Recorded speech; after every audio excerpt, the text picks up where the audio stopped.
Good evening. I am happy to welcome all of my fellow board members and call the February 12th, 2019 school board meeting to order. Whether you are in attendance here or watching from another location, my colleagues and I are pleased you took time to join us.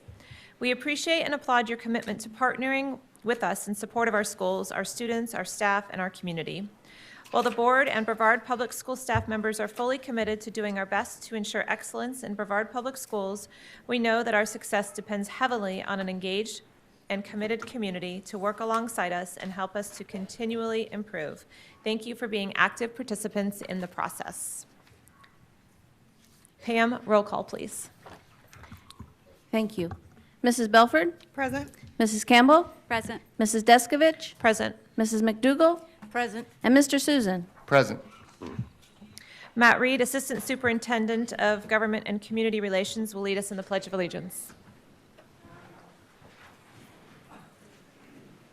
I pledge allegiance to the flag of the United States of America and to the republic for which it stands, one nation, under God, indivisible, with liberty and justice for all.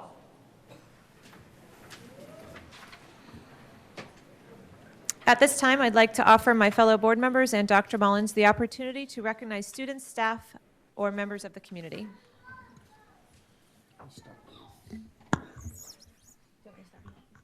Ms. McDougall. I have a few things. So first, I want to thank the Brevard Schools Foundation for the Teacher of the Year Awards. So thank you very much for putting that all together, and congratulations to our teacher. I was the guest chef to Emma Jewell. That is such a fun thing to be. They honor their scholars. They call their students scholars. And every month they pick a particular word, and the word was patience, which seems apropos a lot of times. So patience was what we did, and many of the children got certificates and a breakfast. I just wanted to let you know that 4 of us on the board here are going to our school endeavor to help our students who are underperforming 1 time a week from like half the day, and which is really a fun experience, and I'm learning all about iReady. I spoke again with, I want to thank the, let me see if I can get it right, Delta Kappa Gamma Society. It's a women's educators sorority. They had me speak. They're a great bunch, so thank you very much for inviting me. I appreciate it. I also, I really want to talk about this, and I'll talk more about this later, is Barbara Wilcox in Tropical Trail Elementary. She and her kindergarten class have put together a kindness symbol, which I'll tell more about. So I think it's fabulous, and the commissioner board just had a proclamation on it. So that's exciting. I was able, during Literacy Week, to read to our first and second graders at Milo, which was so much fun. It makes me want to go back to the classroom. I was able to visit, oh, come on, first and second graders are really fun. Come on. I went and visited Cocoa High School with Councilwoman Cross, and we also visited Cambridge, and we talked about some of the things that they're struggling with, some of the successes. And speaking of Cocoa High School, a shout out to Dr. Martinez for the choir that has an invitation to go to sing at Carnegie Hall. So that's very exciting for them. Also, I also attended the Brevard Symphony, the 5th grade field class, which is what a wonderful thing to have our 5th grade students be able to go to the field trip. So that's kind of what I've been doing right now. Ms. Belford. Thank you, Ms. Deskovich. I would echo Ms. McDougall's sentiments regarding the ABC Awards. Thank you so much to all of the individuals that put so much time and effort into making that happen for our teachers and our staff every single year. Many of us, I think, had the opportunity during Celebrate Literacy Week to join in with some of our schools, and I would like to say thank you to Pinewood for inviting me to be a celebrity reader for their Celebrate Literacy evening. They did a really neat program there where they brought the students in, and first of all, I got to wear my pajamas to work, to school, right? So how often do you get to do that once you are no longer in the classroom? But they brought the students in, and all of the students were with celebrity readers throughout the school, and they worked with the parents on how to read to their students at home. And then we all kind of came back together for hot cocoa and cookies in the cafeteria. So wonderful experience, and kudos to all of our schools that really, I think, went above and beyond this year for Celebrate Literacy Week. It was really neat to see all the things going on throughout. As you know, we have been working on recognizing our bridge builders, big dreamers, and high achievers. And I had the opportunity to recognize 3 of our team members. At Space Coast Junior Senior, I was able to recognize Michael Pommier and Matt Behringer as bridge builders, both of which really, they came to me through a very heartfelt, very personal letter from a parent who was thanking them for really going above and beyond the call of duty and reaching out and supporting their family. And so won't share those details because they are pretty personal, but both of those gentlemen just really have done an amazing job at reaching out and supporting a family in need. So many thanks to them and congratulations on the recognition. I also had the opportunity to recognize Ms. Slutsky from Madison Middle School as a big dreamer. She has been working on really bringing STEAM opportunities, as on my soapbox, you all know, really pushing for opportunities in the north end of the county like we have throughout. And she actually just received a $5,000 Lowe's Toolbox for Education grant, and she is going to be starting a hydroponics garden in the courtyard at Madison for the students. So really exciting for them. Would like to thank Ms. Deskovich, who worked hard to put together a teacher appreciation breakfast at Endeavor last week. She did a phenomenal job pulling it all together, and the staff and teachers there were very appreciative. So thank you, Ms. Deskovich, for your efforts on that. I know you kind of, not only did you kind of spearhead the concept a few months back, but you also did the bulk of the legwork to make it happen, so thank you. And then last Friday, I need to say a thank you to the Space Coast League of Women Voters. At least I think it's a thank you. They invited me to participate in their Politicos on Parade fashion show, which is one of their fundraisers for the year. So went and did that along with a couple of the other elected officials in Brevard County, and went well, had a fairly good time, although completely out of my comfort zone. But many thanks to them for including us in their endeavors. And that's all I have. Thank you, Ms. Belford. Mr. Susan? So I apologize about not making the party the last time everybody came, but my wife and I were able to welcome our new baby girl, Lane, into this world at 8 pounds and 21 inches long, and couldn't be more happy about that. Yeah. I would be remiss if I didn't say how proud I am to see all of the teachers here tonight. I really do appreciate you guys coming and supporting for what your cause is. It takes a lot out of your family to come up here, and we do truly appreciate you. And I'm not saying that I do. The board truly appreciates you for coming up here and voicing your opinions and standing strong for what you believe in. So thank you for that. I also wanted to say thank you to Jeremy Solomon and O'Galley High School for giving us a walkthrough. Being a former teacher from there, I got to see some of the new improvements that are going on there, a new aviation hangar, new and retrofitted automotive programs, all the different really, really neat things that are going on for the trades. It's absolutely amazing to think that there's an aviation hangar that has airplanes in it at O'Galley High School, which is literally the only aviation hangar, standalone aviation hangar in the United States for a high school. And that is a commitment for our school board to go ahead and step forward on. I wanted to say thank you to Gary Schifrin, who's in the crowd, for having the BASA fundraiser that raised money for scholarships last week. It actually we were about 12 hours after that's when we went into labor. So thank you for the last minute that we had before I got no sleep for the next couple of weeks. But I want to say thank you for all the stuff that you guys do as a organization for scholarships for our students and everything else. So I want to say thank you for that and inviting me. I also wanted to say thank you to the Children's Hunger Project. I'll leave more of that to you because that's your baby. But I absolutely am so proud of that organization and what they're doing for our kids with needs. And if you know anybody, mine is the O'Galley Corridor.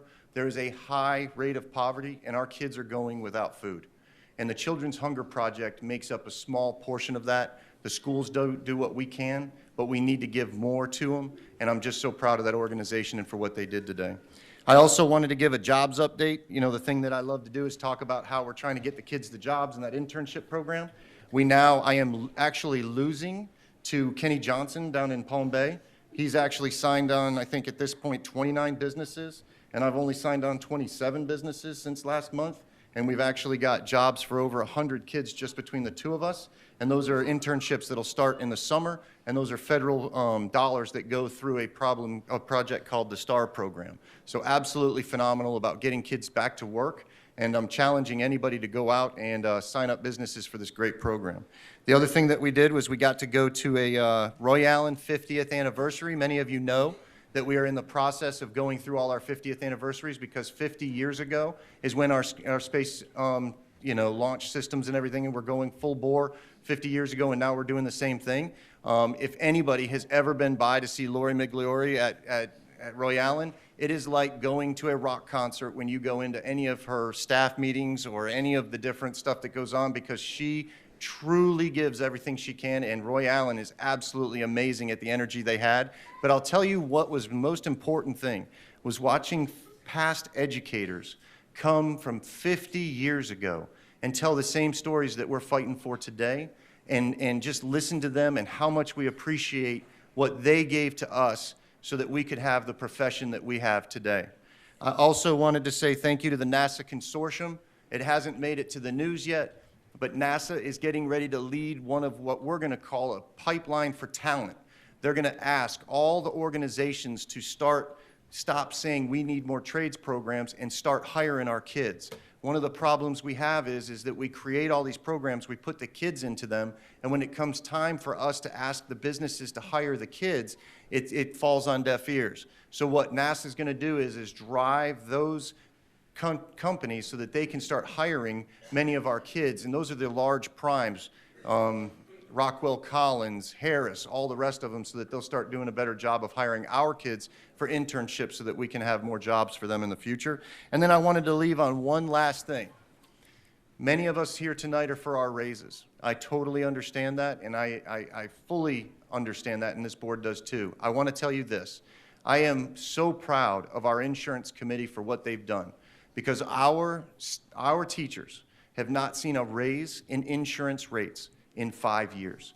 And regardless of how much we get paid, that is a number that nobody can argue. You go across the street, they've had rates, hikes, everything else. Our insurance committee, led by, in part, by the unions and other individuals inside the community, have done an amazing job, and they deserve a lot of credit, and I'm going to give an update later. And that's mine. Thank you very much. Thank you, Mr. Susan. Ms. Campbell. All right. Well, I got to attend the ESET 2 conference. See if I get my initials right. Elevating and Celebrating Effective Teaching and Teachers. And I just want to give kudos to the organizers, because a lot of the times we attend events like that, and they put all the board together, the administrators together. But what they did was they separated us out into the room, and we were all sitting at different tables with different groups of teachers. And I actually was sitting with a feeder chain from your end of the district, Miss Belford, with the astronaut feeder chain, and Mims and Pinewood. And so it was great to listen to some of the struggles, but also hear the why. And we got to hear some really great student stories and teacher stories of why teachers have gotten into this business and the impact that you're having on students. So thank you for that. And also the kindergarten transition team met last Monday and getting ready to, how do we go in? We talked about our kindergartners and how important that year is and attendance is, so they don't start out behind. And so the kindergarten transition team, the little bit that I got to watch of that, they did a great job. They were dressed in safari outfits and just motivating everyone, and shared really wonderful ideas of how we can motivate our families, how we can get them involved, so that kindergarten becomes not just a babysitting, but they recognize it for what it really is, and really getting our students ready for those academic challenges they're going to face. A few weekends ago, last weekend, the weekend before, we had the All-County Music Festival, and 3 amazing concerts. Our chorus, our orchestra, and our band students performed in a stellar fashion. But I really want to give thanks to Cindy Johnson and her crew for organizing, for those teachers who organized, because I don't know if you guys are aware, we came to the concert. For them, that was a Thursday night rehearsal, an all-day Friday rehearsal, and an all-day Saturday rehearsals in the morning and concerts in the evening. And for those who teach more than one subject, they do chorus and orchestra, or all 3, they were there all day doing all the performances, and they were just the students were such a wonderful reflection of your work, and so I thank you for that. Saturday, my days are getting mixed up. Saturday, Heritage High School Chorus performed at the ICHSA Performance. Think Pitch Perfect. If you've seen Pitch Perfect, it is the real live competition that was going on long before the Pitch Perfect came about. And so our Heritage High School Chorus performed, the show choirs performed there. And man, if you had been there, you would have just been blown away by the level of talent in our state. And we actually had students come from outside of the state as well, North Carolina and Georgia, to compete. Unfortunately, they didn't get to move on to the semifinals, but they did such a great job, and I'm very proud of their performance and Miss Rock. They're not going to hear me because they're actually doing a concert right now, so performing again. And the final word of just thanks and congratulations I want to say is to Major Walters and to the security team and the sheriff's office, because one of the things that I have discovered as I've gone around to the schools in the South area, as I've talked to principals of the schools who have our security specialists, I am hearing again and again what a great job they're doing. And so I just want to thank you and your team, Major Walters, and for the HR for doing such a great job of recruiting and hiring and training these men and women who are keeping our students and our staff safe, because I am hearing over and over again, thank you, they're doing a great job, they're keeping us safe, they're making sure that we're following all our procedures, and they are feeling safe. And so thank you so much for the work that you've done, and I'm just hearing great things about those people. And that's all I've got. Thank you, Ms. Campbell. Dr. Mullins? Well, I'm likely going to echo several of the shout-outs that have already been given, but I have to add to the ABC Awards recognizing our Teachers of the Year, our Employees of the Year, our business partners, our Volunteers of the Year. Just an amazing evening celebrating champions across our great district and the contributions that they make to make us have an amazing school system for our kids. Congratulations to Shannon Kraling, Teacher of the Year at Eau Gallie High School. Had the opportunity to visit her classroom after the award ceremony, and it absolutely lived up to everything that she received the recognition for. And Heather Spinweber, our Employee of the Year at Rockledge High School, just visited there, and she is an integral part of the heartbeat of that school. Just lives up to everything of what Employee of the Year is about as well. Add to the shout-outs, Kennedy Middle School visited their Avid Showcase a couple weeks ago. Absolutely a phenomenal team of teachers who come together, and if you're not familiar with Avid, it's advancement via individual determination. They work valiantly to support students with the learning structures, the instructional strategies to help them be successful, not only in the day-to-day learning, which is certainly critical, but also the study skills that they need to take with them onto their future endeavors. So that was a great experience. Had the privilege of talking with sixth graders at Sea Park Elementary School for their career day, and challenging them to look toward their futures. Challenge them with what I call the four treasures that they have right now, every day that they walk into their school. The treasure of time, the treasure of their talent, the treasure of their teachers, and the treasure of the way they treat each other, and challenge them with that.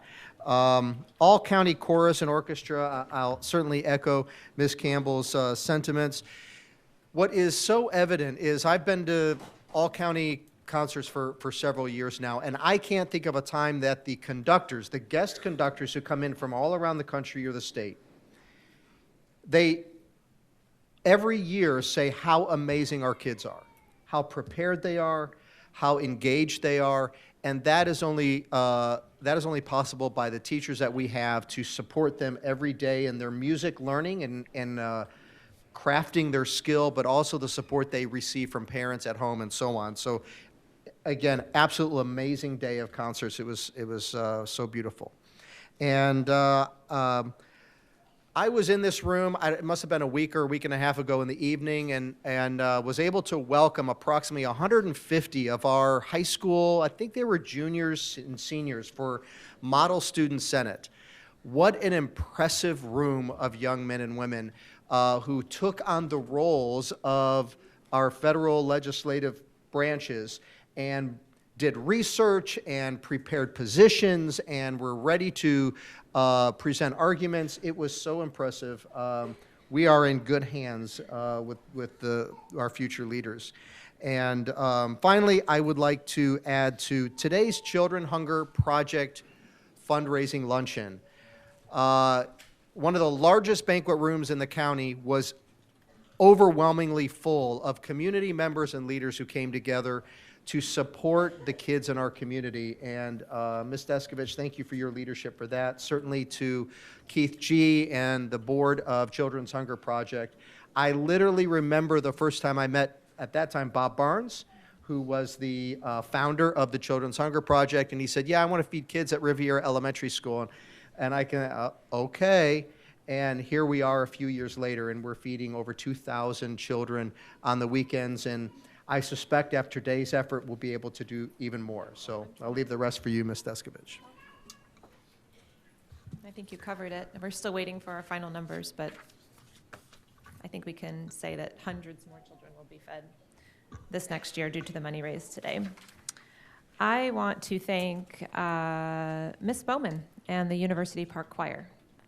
It ties in today's luncheon, but they took a field trip over to the luncheon today at the Hilton by the airport, and they performed for us. And Ms. Bowman just took that position this year, and the board, the Children's Hunger Project asked if they would be willing to perform at this luncheon probably a month ago. And those children sang, I think, 6 or 7 songs and performed instruments, and they were excited to be there, and they were just young women and little gentlemen, and they carried themselves very well. So I thank them for coming out and supporting such a good cause. Science Fair was Saturday night for the Intercoastal Science Fair, and I want to thank FIT. They come out big time for each of our secondary school science fair awards. This science fair alone, which is just a third of our schools, they gave out over $500,000. It's $500,000 in scholarships to their school to different students for projects that are just mind-blowing to most of us. The gal that won Best of Show was from Satellite High School, and her project was literally growing 2 different types of DNA to, I'm probably going to screw this up according to her, but she put together bad DNA and good DNA and got one to eat the other DNA away, basically, and take over and regrow. So we can imagine what good in the world can be done with that if she continues to do that through college. I think she is a senior, but it was just a wonderful project. I want to shout out to Ms. Lori Chaco, the IT specialist at Hoover Middle School. Yay, Lori, is she here? She is an amazing woman. She's the IT specialist at Hoover Middle. Like I said, I awarded her with our Dream Big pin and award this week and tried to give her some recognition. She has taken on the job of putting together a school mentor program there at Hoover, and it every month grows. The need is great, and she spends a lot of her own personal time and her own personal energy putting into this program. And the administration and the teachers in the school report that it is affecting children greatly. The number of visits to the clinic are less, attendance is up, all from these students that were really struggling. So she deserves so much more than that pin, but I just wanted to give her a little recognition for that.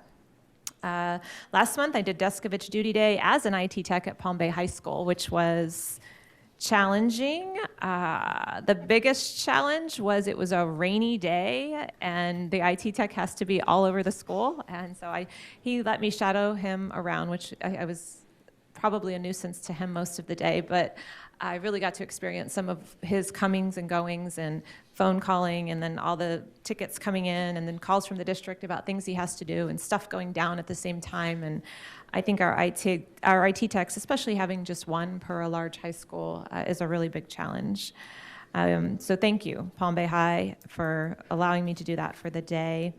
The next Deskovich Duty Day is February 25th, and I'll be riding the bus. Not driving the bus, but I'll be riding the bus for the day. So I will report back on how that one goes. I want to give a shout out to Chris Moore and her team today for giving us almost a 2-hour update on mental health in our district and social emotional learning and what we're doing for our students and where we're headed to try to support our students. And last, Ms. McDougall touched on it, the time that the board is spending at Endeavor, but I just want to really thank the board, because in December, we asked Ms. Klein what she needed to help Endeavor students be successful. It's been a D school for a number of years, and we keep trying a lot of different things, and she said she needed 4 more bodies there. She needed 4 more adult humans to help these children one-on-one. And you guys know our budget. We went over the budget, we looked at it, and no one could find the money for 4 more humans. And so we looked around as a board and we're like, sign us up. We can't be up there full-time like 4 teachers could be there, but we're doing the best we can. And it's really opened my eyes to the struggles that some of those students are going through. It's shocking. And how we expect them to learn with what they're dealing with in their life is beyond me. But we are working with them the best we can, and I just want to thank each of you on the board for taking your time to do that, because I know it's, especially for like Ms. Campbell, it's a really far drive, and just thank you for your time. Does anyone have anything else? Okay, that brings us to the adoption of the agenda. Dr. Mullins. Ms. Deskovich and members of the board, on this evening's agenda, we have administrative staff recommendations, 1 presentation, 23 consent items, 3 action items, which includes a public hearing on attendance boundary changes. There are also 2 information items. You also have the yellow supplemental agenda, which are changes made to the agenda since being released to the public on Tuesday, February 5th, 2019.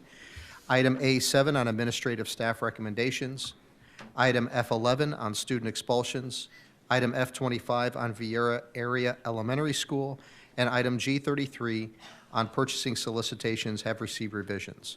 We also have 3 board discussion items added. What are the wishes of the board? Move to approve. Second. Any discussion? Please vote.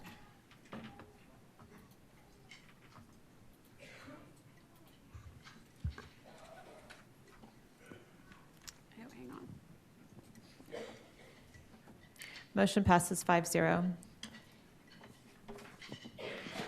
Dr. Mullins, will you please let us know about the administrative staff recommendations? Yes, Ms. Deskovich, there are 2 individuals on this agenda item for the board to consider. What are the wishes of the board? Move to approve. Second. Any discussion? Please vote.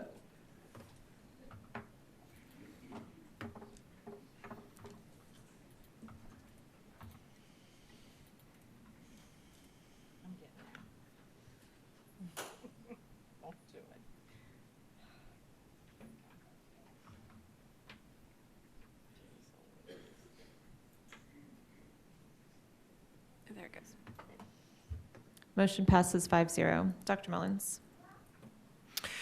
So that gives me the opportunity to now recognize Miss Denise Johnson on her upcoming retirement from the position of principal at Anderson Elementary.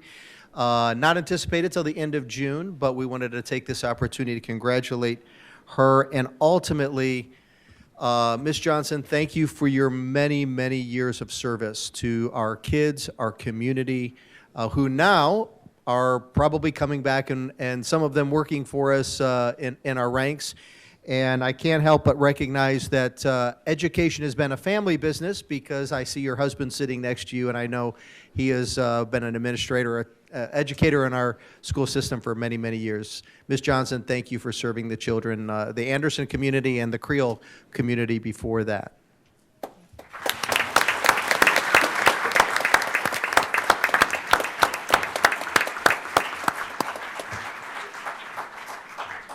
Well, to the school board and to Dr. Mullins, Mrs. Klein, and Dr. Mella, thank you for your leadership, and thank you for the opportunity to serve the students of Brevard Public Schools for 28 years. Also, thanks to my husband, John Johnson, who has always been the wind beneath my wing. Thank you.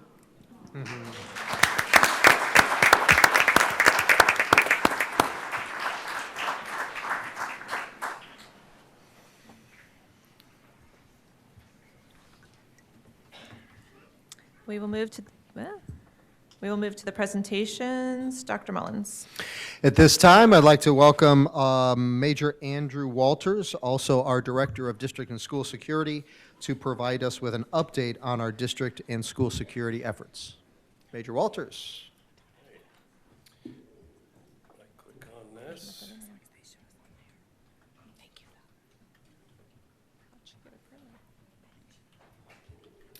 Okay, Madam Chair, I'll be behaved, trust me. And fellow board members, Dr. Mullins, I do appreciate this opportunity. Actually, this is, I think, the first time in a formal setting at the board for at least over the last 2 years to do a presentation. And everybody here in the room and who's watching, all of our citizens definitely deserve this update. On behalf of Sheriff Ivey, I know my introduction was there, but my name is Major Andrew Walters, also joined with Lieutenant Brian Neal, who's members of District Security. What I'm trying to do is capture here for the community is a snapshot of our district prior to Parkland and then after Parkland. That is the focal point. You're going to see it throughout the media. Media reps are here throughout this week and next week and then into this legislative session. But I think it's important as we see where we are at as a district here in Brevard County. Let's go back to 2017-18 school year. When we went into that school year, that's when I started in this role in district security, and Dr. Mullins was our chief operating officer. We never had in this district a solid school emergency operation plan manual. So we worked diligently months leading up to that school year and implemented that over that summer. It was something new. It was a challenge for our administrators. It was a challenge to get that out to our educators, but we worked diligently throughout that school year to get that implemented. As part of that, we also introduced the 4 A's of survival that were originated by Sheriff Ivey as somewhat of a guidance to our educators and our staff members of things to prepare for an event where we're going to deal with the critical incident. Lockdown drills. We never had those as mandated throughout this district. We did fire drills as part of DOE requirements. So last year we mandated to do at least 2 lockdown drills as awareness. So we were sensing that we were lacking in that area as a district. We took a lot for granted. We do get complacent, and Parkland did change that for us. But I think it changed us for the better. We've learned from that tragedy and how we could become better and safeguard our community. Also during that time, as everybody's aware, that in 2014, the voters of Brevard County approved a surtax, half-penny sales tax. That money is allocated for facility infrastructure and the part of security, which maybe some members of our community don't realize, but we can't use that for video cameras. We can't use it for enhanced security technology. We only could use that half-penny sales tax for fencing and access control. And, a lot of people were asking, why are you putting all this fencing out there? Why aren't you doing more than that? That's only what it allowed us to do, is fencing and access control. But we brought that, we culminated that during the school year with creating, and it's not every site's perfect, but as best as possible to create a single point of access for visitors that are coming onto that campus, that they would have to go through one single point. So that was completed during the school year. But we knew that wasn't enough. We had to do more, and we weren't going to wait and just wait until the money came up. But thank goodness we have generous citizens in Brevard County spending money, a lot of visitors spending money, because that estimation of that surtax, we're going to far exceed that revenue being brought in. I don't know the exact surplus of that amount, but we know there's going to be money there available so that later this year there's going to be decisions that are going to have to be made on how that will be allocated. But again, we didn't wait for that. We got proactive. As you can see, we said, look, we might not be doing things the best in Brevard County, but let's go compare ourselves to Orange and Seminole counties. Great partnerships there with their district security staff, and I have to report back is, yeah, they're doing a lot of good stuff, but we're doing a lot of great stuff here in Brevard County. And I'm just not saying that to float our boat. If we have weaknesses like everybody else, but I can tell you I was very impressed at where we were at as a district. So we made all those notations. We sent them surveys. We wanted to collect that data. We also did the Florida Safe Schools assessment tool, which is basically a individual school overall security assessment of their facility, which law enforcement works directly with the administration and come up with that. And that's a state mandate that we report that. So we made sure that we were up to date and we had that all covered. And we said, let's take it a step further. Who knows their campus is the best, but our teachers and our administrators. We need to get their input. So we put out a survey to administration, encourage them to get with their staffs, and document what is the needs of your individual school campuses. We put all that data together, and now we've already proposed to the board and through the ICOC, the Independent Citizens Oversight Committee, on what our recommendations are to harden your schools. So the fencing and access control is just one area, but we are wanting to really harden that single point of entry to make it harder for people to get into these schools and cause a danger to everybody else. Now again, that was all pre-Parkland, folks, so you can see how we're getting a little bit ahead of the game here. There's the FSAT that we just talked about. I sat down with Dr. Mullins and said, look, and this was probably around October, November, and said, look, where are we going with SROs? What's the philosophy of this district? What do we want to do? And they said, we want law enforcement in every single school. We want to put an SRO in every school because they serve a bigger purpose than just carrying a gun and a uniform. They serve a purpose to mentor kids who are having tough times, to help staff out that might be having tough times. They do so much more than just standing guard and waiting for a lethal threat to come on campus. With that being said, how do we do it? We're short. We're short over 80 law enforcement officers in Brevard County. Sheriff's office alone at that point was 30 deputies down. So we said, look, we got to get creative. So what we did is we went ahead and we got with the sheriff. He allocated 3 additional SROs. We started servicing 3 schools per SRO. This is all pre-Parkland. And then we went out and individually met with all the chiefs of police and their city councils, representatives and city managers, and encouraged them to do the same. And then, obviously, you got Parkland happens and changed the whole game for everybody. This is something nice for everybody to know. You're going to see in the Marjorie Stoneman Douglas Commission recommendations and reports is that Broward County struggled in communication with first responders. And I'm not throwing them under the bus, it's all well known in the community, but they had a series of critical incident events within their county, and it was an identified problem that the sheriff's office could not talk to a local police department. You can have a fire department outside and we could not talk to them.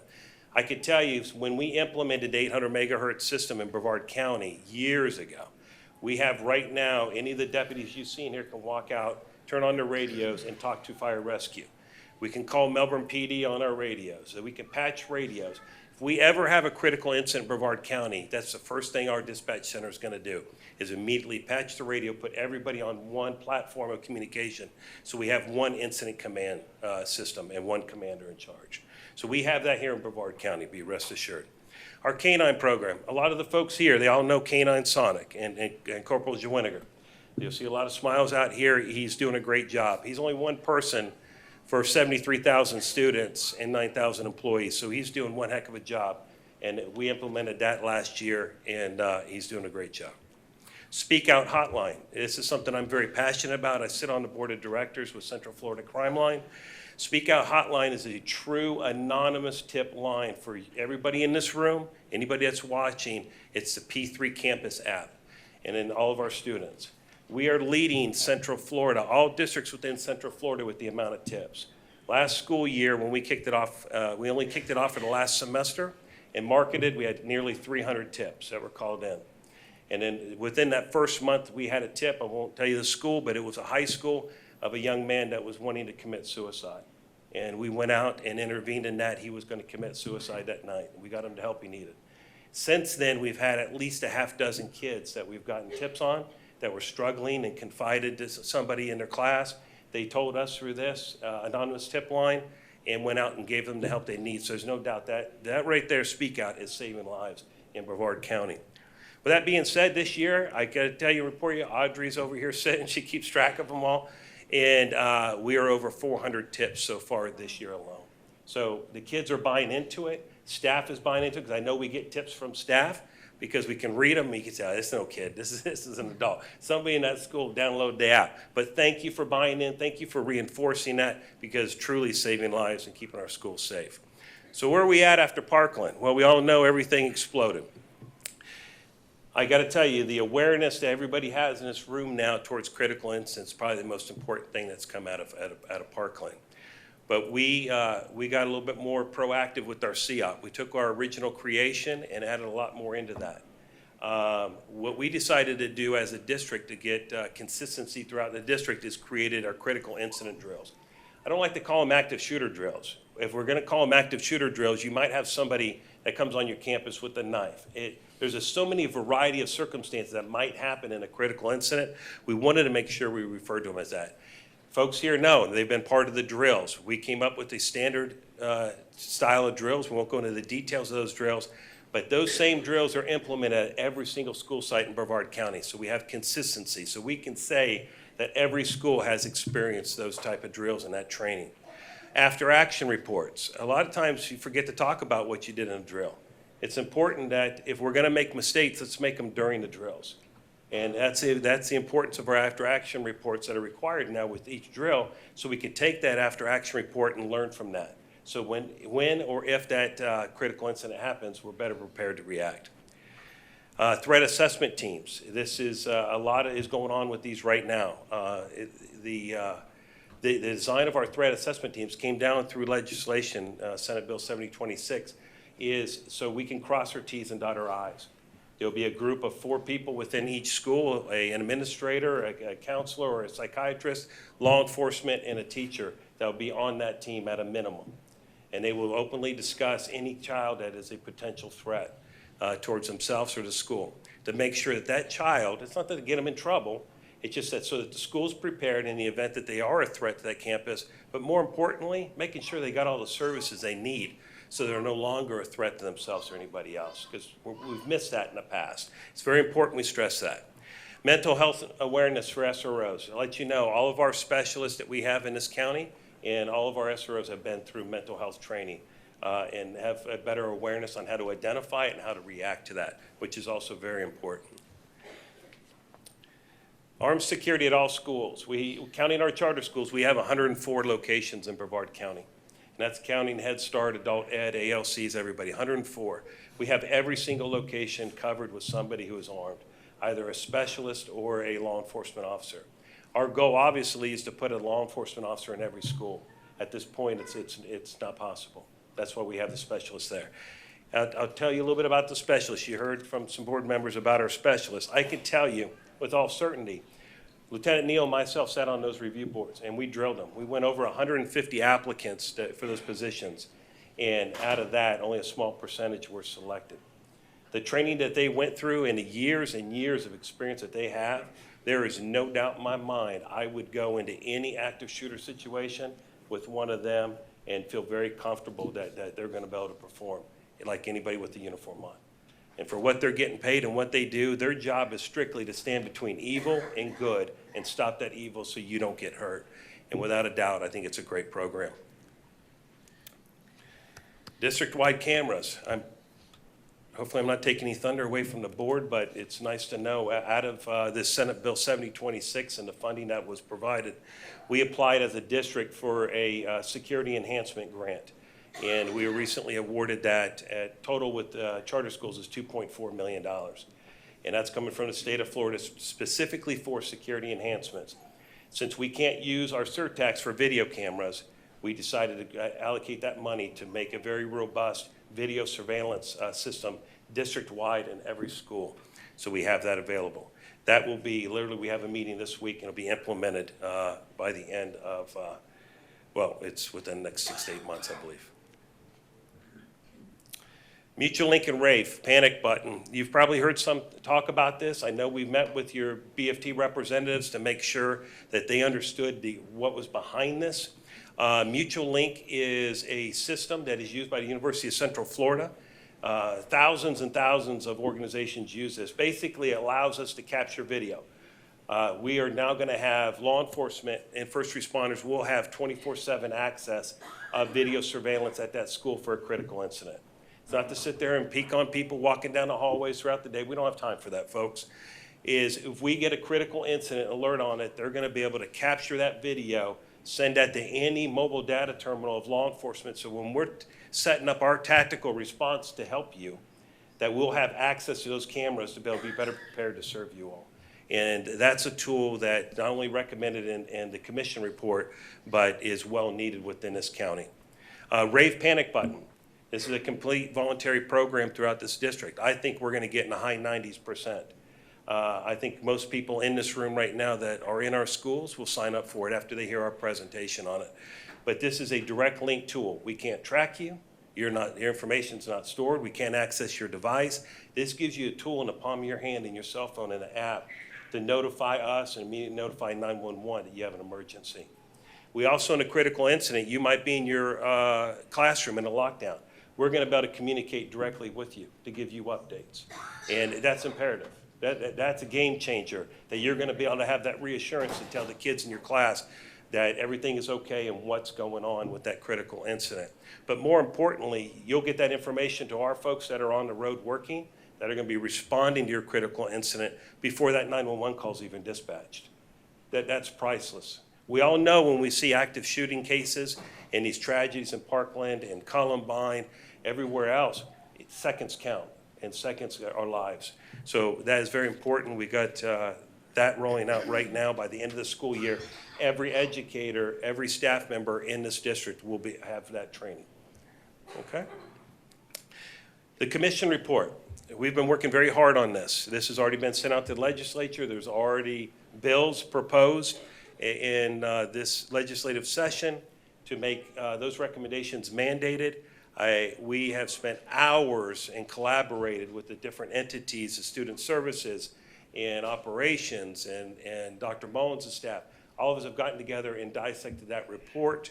And I have to tell you, over 80% of that report and the recommendations that they made for Marjorie Stoneman and the flaws down there and how we can, as a statewide, enhance our security, over 80% of those recommendations are already completed or in progress here in Brevard County. That was very nice to see that, to say the least.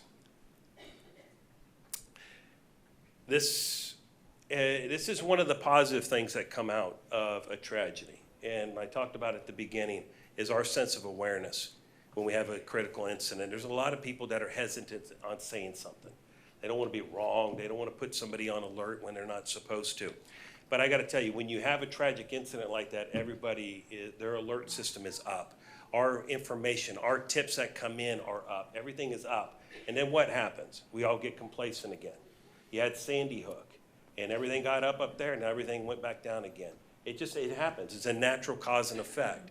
But what's important now is everything is up, and we want it to stay up. You don't have to be paranoid, but we want you to be aware. If you see something, say something. It's so important. And with the approval of Dr. Mullins and through our recommendation, is we are pushing out, and we've already told staff, is that every single employee, everybody in here wearing the red shirt that teaches in our classrooms, administrators in the room are watching. You are empowered to put a school in lockdown. You are empowered to put that school in shelter in place. If you see a perceived threat coming on that campus, it's not a matter of running to somebody to tell them to call the principal, to call the SRO. Those are minutes, those are lives. And we would have seen that down at Marjorie Stoneman if somebody would have made that alert right away. I'm not saying nobody would have died, but there's no doubt in my mind if they would have put their operational emergency plans into place, lives would have been saved. And that's what we want to stress here, is people should learn from that, is that you're empowered to make decisions without a doubt. So that's pretty much where we're at. We've come a long way. We've still got a long way to go, there's no doubt, but we're focused on it as a district, and we will do everything in our power to make a safe environment for our schools. Any questions? Thank you, Major Walters. Does anyone have any questions or comments for Major Walters? I have a question, Ms. Deskovich. Ms. Belford? Major Walters, first, thank you. I know I have been a bit of a thorn in your side on making sure that we are staying on top of things and making progress. But I thank you for always taking it in stride and working hard to make sure our students are safe. So one of the things that I've been seeing a lot of chatter about is our unannounced drills. And there's kind of two aspects to it. One is some of our parents as well as some of our faculty and staff feel like they should be notified that drills are occurring. And that their students should be notified that drills are occurring so that we're not creating fear in our students. And then the second piece of that is, I think in some of our schools, we have transitioned to notifying parents prior, like just before the drill, that there's going to be a drill.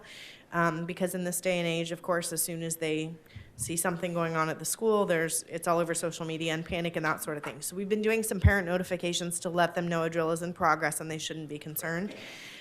In some instances, those parents are then texting their children, hey, you're having a drill. So, can you win. right, Can't win. I know. From the safety perspective, can you explain so everyone has an understanding as to why we are doing unannounced drills? Absolutely. There is, excuse me, there's really, it's almost impossible to create a real-life environment at 104 school locations.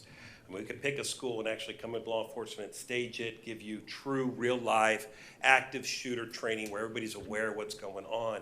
Is we're trying to create a real environment as possible, because if it's staged, you're going to go through the motions. We all know back when we were kids, and you did the fire drill, and everybody knew there was a fire drill going on. I mean, everybody knew. And guess what happened? Everybody lined at the door. Everybody just talked, and everybody said, be quiet, and you made your way out to your evacuation site, and you came back in. If there was a real fire, there'll be pandemonium within that school. We have to organize that chaos, so to speak, to a certain degree. And the lovely thing is that the educators and our students don't know what the drill is, nor do they need to know what the drill is. They just need to know what emergency procedure are we going to practice today. And with that in mind, it shouldn't cause too much hysteria. We haven't heard those complaints from the administrators. We haven't heard that. We've heard concerns about the critical incidents, the criteria of the drill. So the folks that don't know it, it's basically, we have the critical incidents spelled out in our emergency operations plan. They meet together with their SRO. It was Senate Bill 7026 is all law enforcement have to facilitate the drills. It's not the school administration. Even though it might look that way, law enforcement has to be there facilitating the drills. And when they do that, they talk about it. And they work out the details of it. And all the notice that's going out to the teachers and staff is that we're in a lockdown, or we're in a shelter in place for law enforcement activity, or we are in evacuation, go to site A. We're in evacuation, go to site B. We got a fire alarm, and the procedures now they do for fire alarms. We're not gonna get in those particulars here because it's part of their plans. So some of the teachers know, all the administrators know, the SRO knows. If we go and tell all the students, which a lot of them find out because the parents work at the schools and tell the kids what's going on because they're getting a parent notification, it's not foolproof. But we want to make it as realistic as possible, but not endanger them and not let them be panicked about it. If they are panicked, we've told administrators, loosen up a little bit. Then tell them if you've got it. But keep it as real as possible. Here's the reality, and people don't get this. Well, a lot of people here do, that had prior military experience or law enforcement experience or anything they're dealing with the critical incident. When that critical incident happens, you don't have time to think. You only have time to react. And what are you reacting on? You're reacting on your training. If you haven't trained and you're not prepared to what that emergency drill is, then you're not gonna know what to do. And you take a look back at Lake Brantley, my dear friend, Captain Francis in Seminole County, District Security, and there was a lot of things that made that create, but what did those kids do? They panicked. They all started running. Did they go to a lockdown? Did they go to shelter in place? No. Is that we are trying to control that environment, that they know strictly their emergency procedures, they listen to their teachers and their teachers' direction and do that. And you'll see in Parkland in the commission report, it's all over the internet, you can see it, is that building that Cruz went into had 3 floors. On that first floor, the majority of students and staff members passed away that day. When Cruz got to that second floor, guess what? All of those educators, the folks who were wearing these red shirts, they took it upon themselves because nobody put that school in lockdown. They put their kids in lockdown. Nobody died on that second floor. So that's why we do this training, so that when they know what to do when there's a lockdown. And you go into that mode and nobody died on that second floor. Third floor, there's confusion because of the fire alarm. And there was no direction from leadership at that school and to go into an emergency mode. And people died on that third floor. So that proves to you right there our procedures that we have in place, that all districts have in place with Code Red lockdown, whatever you want to call it. We call it lockdown. We don't use any code colors here in Brevard County to make it simple, so save confusion. As long as they do that emergency procedure, then the likelihood of saved lives is that much higher. I know I got a little bit rambly there, so I apologize. No, I appreciate that, and I will just summarize for the parents out there. I know that it's scary times for all of us. Sure. My message would be, please refrain from notifying your children that they are taking part in a drill, because you're not doing them any favors by doing that. And I understand where it's coming from a parent's perspective. But I do think that there's a reason that even the legislature has said to us that we should be having unannounced drills. And so I think it's just, it's important for us to have that conversation, and for our teams at the school and our students at the school to understand why we're not notifying them of a drill ahead of time. Yeah, and you could take unannounced to a different level too. And we're not telling them. I think a big game changer for us, we're not telling them what the critical incident is. And I think that you'll probably find districts, if they do that, that's what's going to send people paranoid. They don't know if it's real or not. And then you confirm the incident. We're not telling the kids the incident. We're telling them what they need to do. At least that's what's spelled out when they're playing. Okay. Any other questions? Anybody else have any questions? I'll say something. Mr. Susan? Mr. Walters, I just wanted to say thank you. I was in 4 lockdowns in 3 of them, we had shooters within a half-mile of campus. And the chaos when I was a teacher and the confusion was appalling. And I wanted to say thank you for spearheading this, and thank you to the board for working to put something together, because there's nothing like feeling helpless inside that classroom with a bunch of students, and I really appreciate it. I just wanted to say thank you. Thank you. Good? Thank you, Major Walters. Thank We you, guys. appreciate all you do. Yeah, thank you.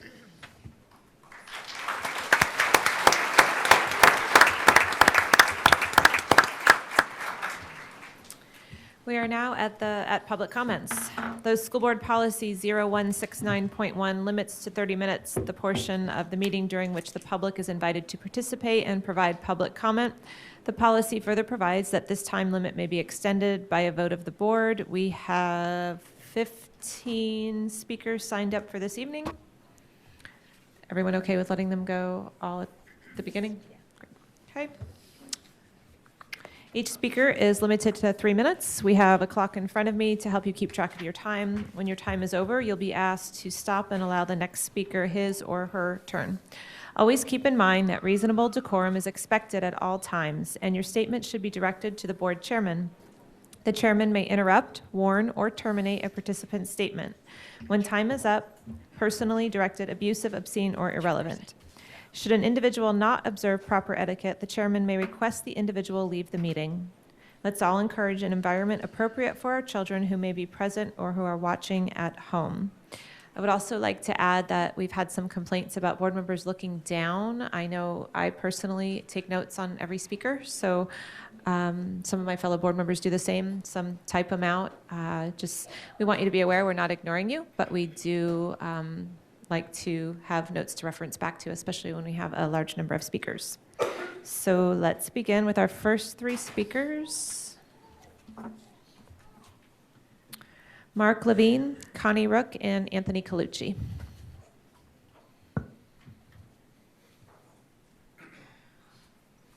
Good evening, Madam Chair, members of the board, Dr. Mullins, Mark Levine, on behalf of the Brevard Federation of Teachers and Coach Kirk Kaufman. Several weeks ago, you had a meeting where the superintendent presented to you his recommendation for the termination of Coach Kaufman. You sent that back. My partner, Mr. Stivers, addressed the board. That was sent back for further investigation. That still has not occurred, and you have now back on your agenda essentially the same letter with a different date. We have asked for backup material because we have had indications that there might be some concern about some of the prior issues with Coach Kaufman. I think the district is making every effort to get that to us, but we've not been able to see it, to share it with you, and I suspect you've not seen it as well. I think that's very important, but the one thing I can tell you about those prior incidences is that those incidences were never contested by Coach Kaufman. He never disputed those incidences, and he took his discipline and went about his business. At this point, we've asked, we're here in the same situation we were a few weeks ago. We have a complaint by a student, which is unwitnessed and unverified. We have a denial by a 28-and-a-half-year employee of this district. We have a finding by DCF, but not attributed to Coach Kaufman. We have an injury inconsistent with the student's written complaint. There's no video. The state attorney, your state attorney in Brevard County, did not press charges and move forward in regards to Coach Kaufman. The character of the student that we've investigated is in question, and we believe that it is time that this board, when you have a he said, she said situation, or he said situation like you have here, stand up for the employee and not put this district through a $20,000 or $30,000 expense to defend this case when we have to defend Coach Kaufman. That $20,000 or $30,000 could better be spent to put in coffers to pay these folks in the red shirts.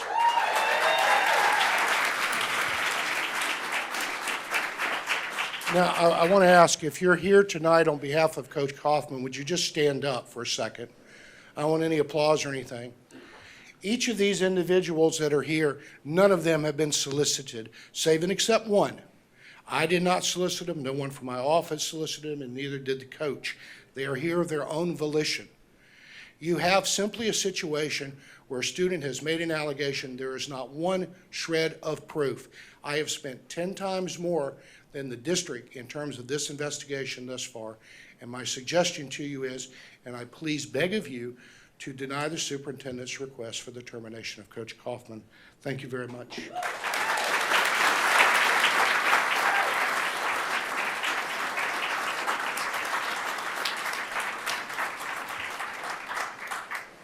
Thank you, Mr. Levine. Connie Rook? Good evening. Good evening, Board. First of all, I'd like to also thank Major Walters. Your security update was very much appreciated, also very, very important to many of our families in this area.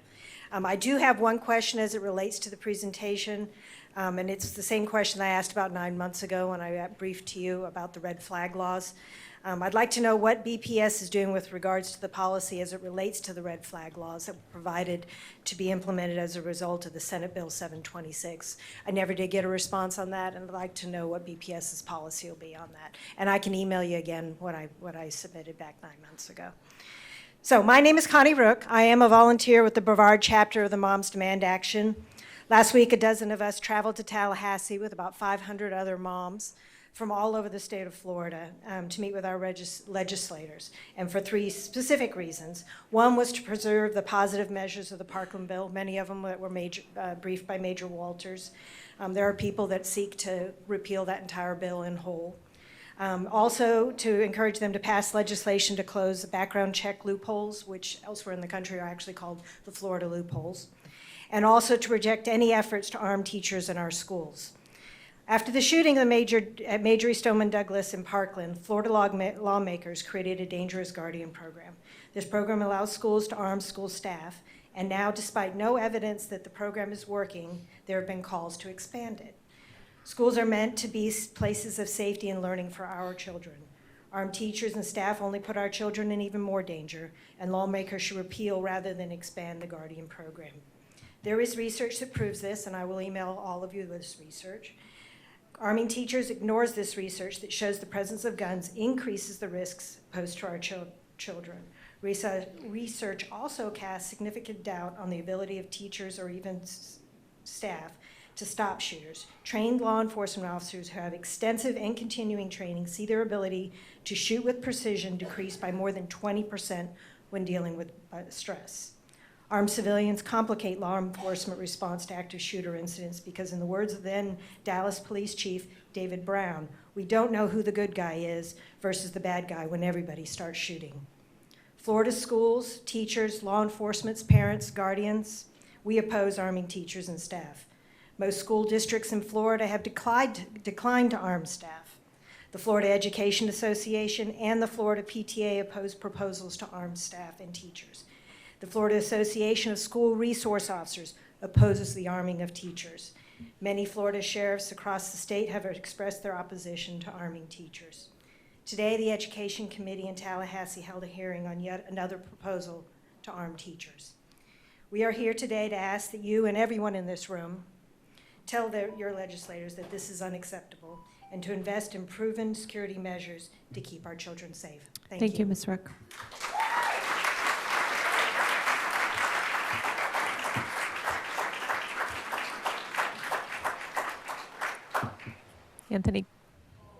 Anthony Colucci.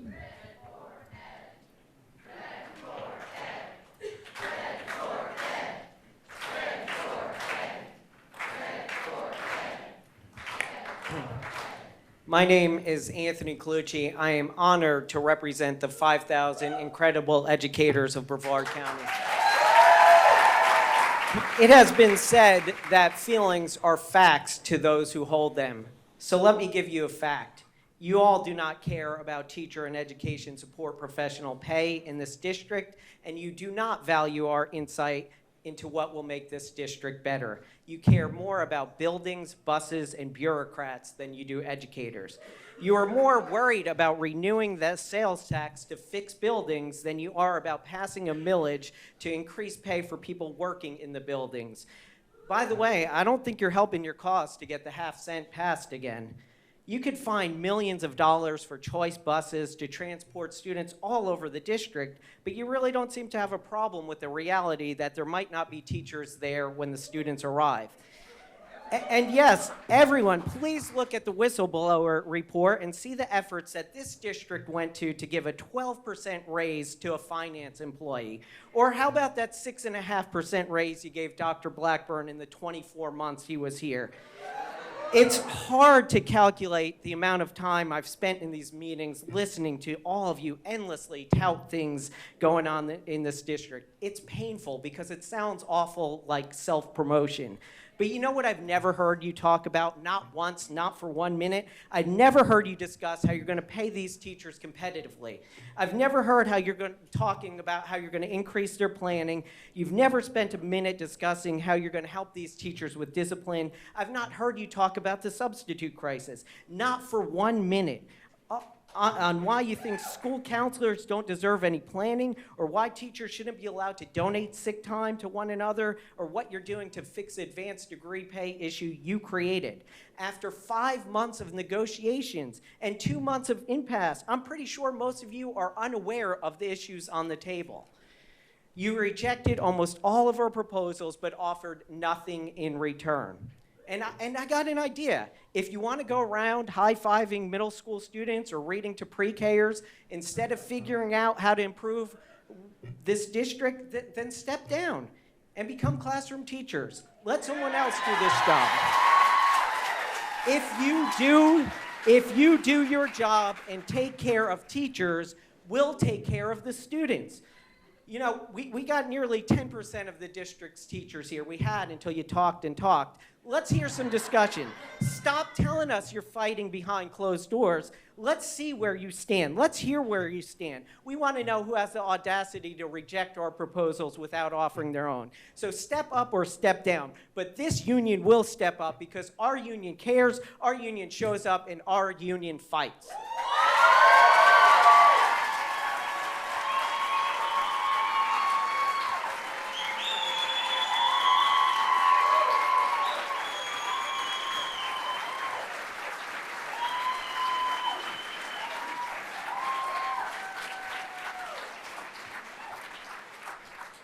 Thank you, Mr. Colucci. Ms. Skipper? After Ms. Skipper, if Tracy Stiles and Cheryl Graham want to be ready.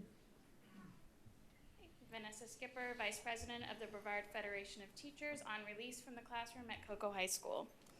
What stands in the way becomes the way, Marcus Aurelius. What is standing in the way of your treating your employees as the professionals that they are by giving them a competitive raise? Many excuses were given about why the board voted against putting a millage on the ballot that would have allowed the school board of Brevard County to make great leaps in the salary deficiencies that we not only have at the instructional staff level, but all throughout support staff positions as well. What is standing in the way of your treating your employees as the professionals that they are by giving them more protected planning time so that they can prepare engaging lessons and provide more specific feedback to the students they serve? What is standing in the way of your treating your employees as the professionals that they are by allowing them to finish their duties at home and leave when the students leave if the school has yet again gone without air conditioning on a hot Florida day? What is standing in the way of your treating your employees as the professionals that they are by paying them the advanced degree supplements that they not only deserve, but also would get paid if they drove a county south, north, or west of us? What is standing in the way of your treating your employees as the professionals that they are by allowing them to transfer sick leave to another teacher who has exhausted his or her sick leave as is allowed by Florida state statute? These are just some of the issues we left on the table session after session, and will be going before a magistrate unless you all realize that you have the power to remove whatever that's standing in your way. Sometimes I wonder what specifically is standing in your way. Is it bad advice from legal counsel? Is it bad advice for your chief negotiator, who isn't even in the district anymore? Is it ignorance? Is it blind faith? Is it a fear of not being reelected? Is it a fear of failing in some way? When people are afraid of failing, the best you can expect is status quo and groupthink. Dr. Brene Brown said, "We desperately need more leaders who are committed to courageous, wholehearted leadership and who are self-aware enough to lead from their hearts rather than unevolved leaders who lead from hurt and fear." We heard a lot tonight, but I can say I was able to watch the Marjorie Stoneman Douglas report on a visit to Hillsborough County Schools. Their superintendent asked me to be there. The only people that saved children's lives that day were educators. The only people. Talk about a pipeline to the Space Center.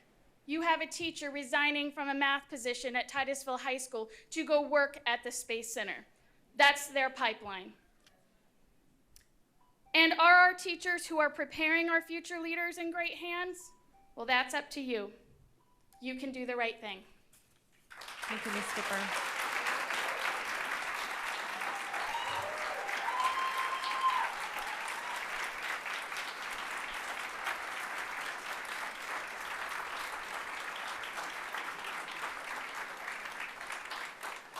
Tracy Stiles.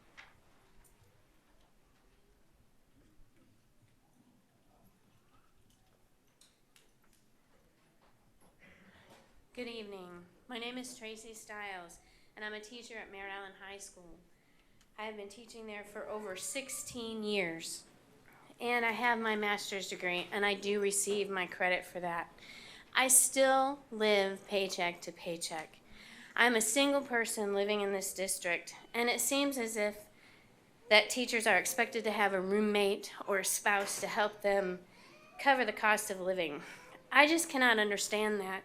Maybe if I was right out of college, yes, I could definitely have a roommate or somebody to help me pay for things.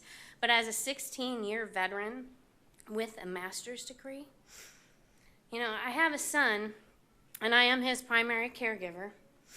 And the other day we were on our way home from one of his hospital appointments in Orlando, and he's like, "Mom, let's go drive by our old house." So I said, "Okay, sure." As we drove by, we noticed that there was a for sale sign still in front of it, and he's like, "Mom, let's buy it, let's move back." He's 12, and he doesn't quite get it about the cost of buying a home, you know, having a down payment, and all of that, and the closing costs. And so I talked to him about that, and I explained how I just didn't have that kind of money in my bank account. And his reply astounded me.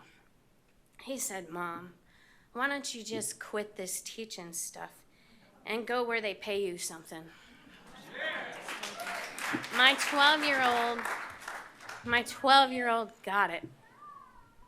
I was like, please understand the struggles of a single person or single mom living in the community in which she loves. I love Merritt Island, and I've lived there for 11 years. I teach there. My son has gone all through his elementary school at Mila, and next year he's going to Jefferson and moving up to Merritt Island High. You know, I have a dream to buy a house on Merritt Island, and I want to pay it off quick so that I can leave him something, an asset. You know, I want to leave it for my son. Right now, I have nothing. You know, help me reach my dream by giving us what we're worth as teachers in the community. You know, on another note, My son's 12 and he had a friend stay the night last weekend. And his friend is also 12. And I tell you what, those boys about ate me out of house and home. I was like, oh my goodness, I need a second job just to pay for the food for my child and his friends. But again, I'm a single person living in the community and trying to make ends meet. I'm not living extravagantly. I live in a simple house, and that's all I want, a simple house. You know, if I could afford it, I would jump right on it and I'd buy something right now and I'd pay it off as quickly as I could so that, you know, I'd have a home to retire in and a home to leave for my son. So please talk to your bargaining people, your negotiation team. Have them see if they can come up with something better than what they've tried to offer. Thank you. Thank you.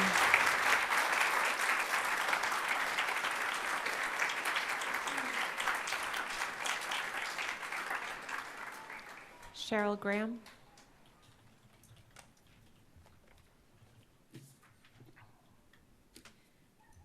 I would like to thank you all for coming out in support of us, educational professionals, in hopes that the Brevard Educational Board will listen and act upon the deplorable wages paid to teachers in this county.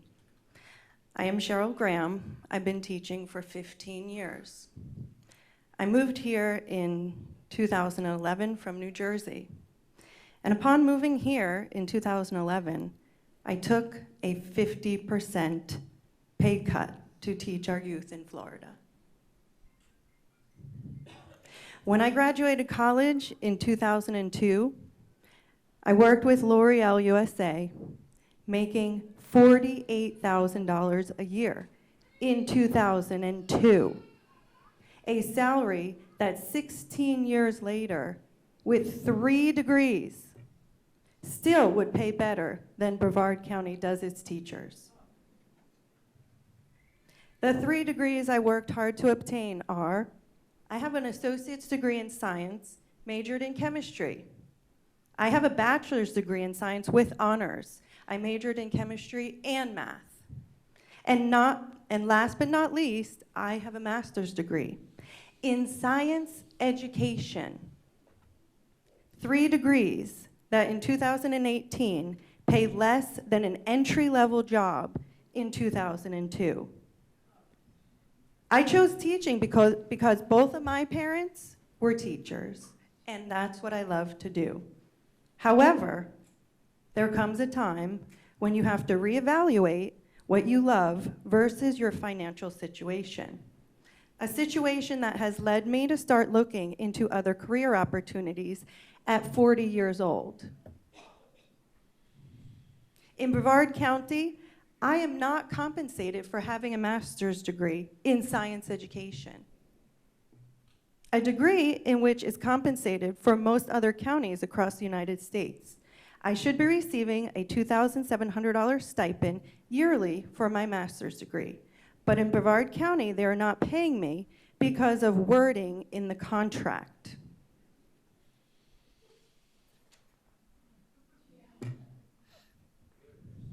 For an educational system to not value a master's degree because of wording that could easily be changed, but have not simply because they would have to pay me what I'm worth, and for a job I'm already doing, is unacceptable. It's sad that I have to tell you this, that I've applied for government assistance to help provide for my 3 children. As a professional with 3 degrees, one being a master's degree, I should not have to seek financial assistance to be able to provide children with milk and cereal. But here in Brevard County, I do. Change is needed, and the change starts here with all of us banding together and informing you of the financial conditions to which we educate your children in. Thank you for your time and attention. Thank you, Ms. Graham.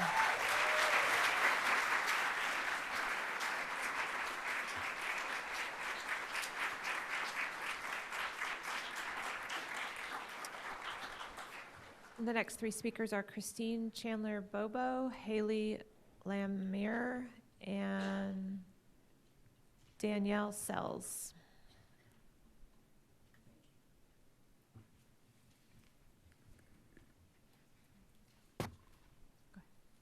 Go ahead when you're ready. Good evening. Here we are again, another year without steps, and only a small percentage increase to each cell in our salary schedules. Support staff, please be aware, this is not coming from your 1010 union representatives. The wage increase offered by BPS negotiations absolutely deny us any movement in our steps. Here is our step dilemma. My salary schedule consists of steps B through J, but keep in mind that step B has 4 levels, and even though there are no monetary differences between the B levels, you do not move to the next higher level of B unless a step is offered, negotiated, and voted for. Because there are 4 levels of B, you could stay at step B a lot longer than 4 years. So if a step is not offered and you are at any level of B, you remain at that level for the next year. If a step is negotiated, you may still stay at a B level because you didn't advance in previous years. Only employees at a B03 are eligible to advance to a step C, and only if a step is offered, negotiated, and voted for. All support staff hired after July 1st, 2012 are in step B, and many are 4, 5, and 6-year employees. Without steps, they will remain at their current level of B and continue to make the same amount as a new employee. How many of your employees are stuck at level B? I can't say steps enough. Percentage increases are for cost of living adjustments. We should all be moving up in steps, and our 4, 5, and 6-year employees should be moving into their proper step according to their years of service. Employees that move in steps are rewarded for their loyalty and longevity by an increase to their annual salary, and steps provide a positive impact to our income and retirement benefits. A bonus is nice, but it does nothing for our future income or our retirement. The annual starting salary for a bus driver is $15,123. A 1.6% increase is only $242 a year. For a 9-month employee, that is $11.52 a paycheck. Compare that to support staff's highest wage earner. His 1.6% is $3,360. Not a bad increase for the high wage earner, but hardly anything for the low wage earner. And when our cost for medical insurance goes up again, it does not go up as a percent. It is a fixed amount to each employee, and the lowest employee feels it the most and loses every bit of that 1.6% and possibly more. Support staff didn't vote in 2008 to permanently stop step movements. It was meant to be temporary. Please put step increases back in the budget as they once were. Make them a plan for expense, and don't make us continue to struggle and fight for every penny. Thank you. Thank you.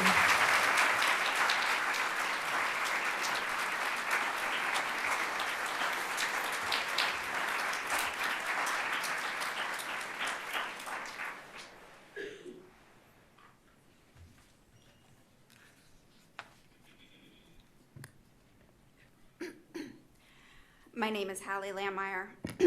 I'm Kurt Kaufman's ex-wife.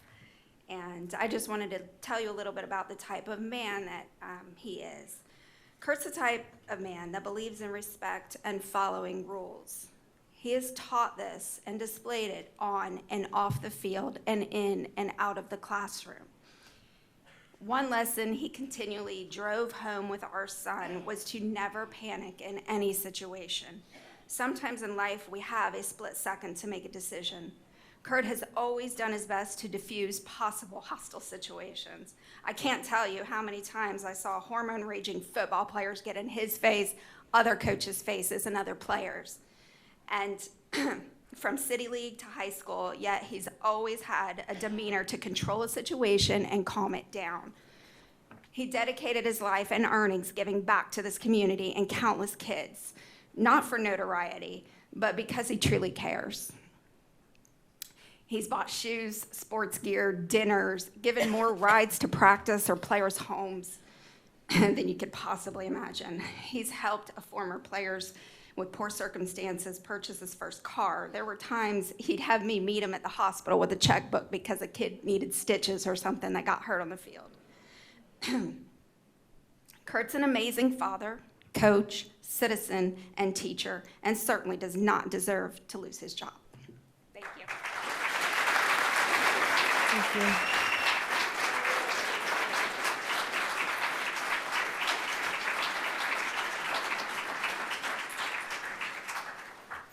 Danielle Sells.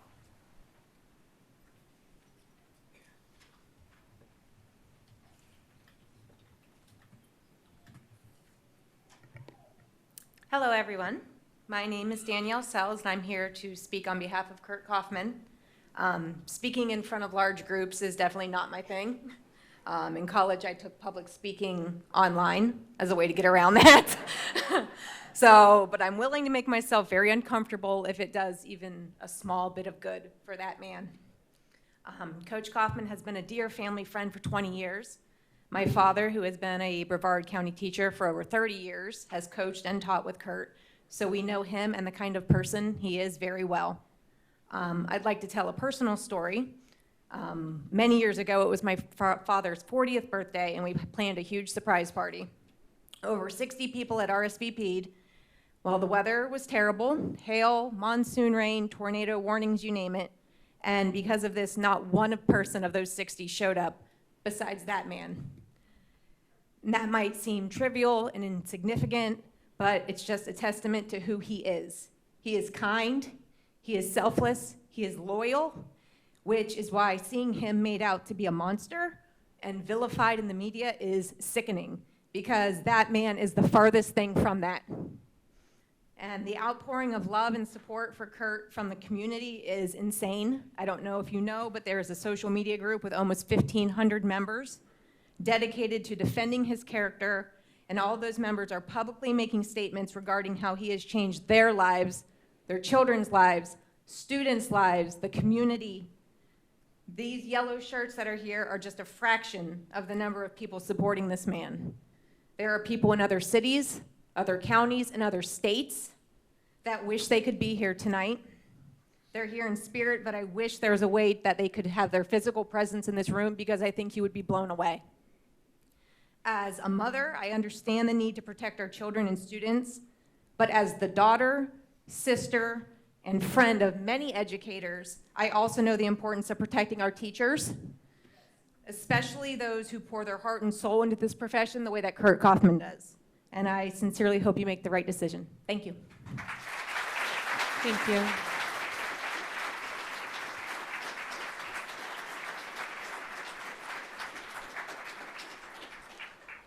Our next three speakers are Garen Harn, Hamilton Boone, and Philip Stasek.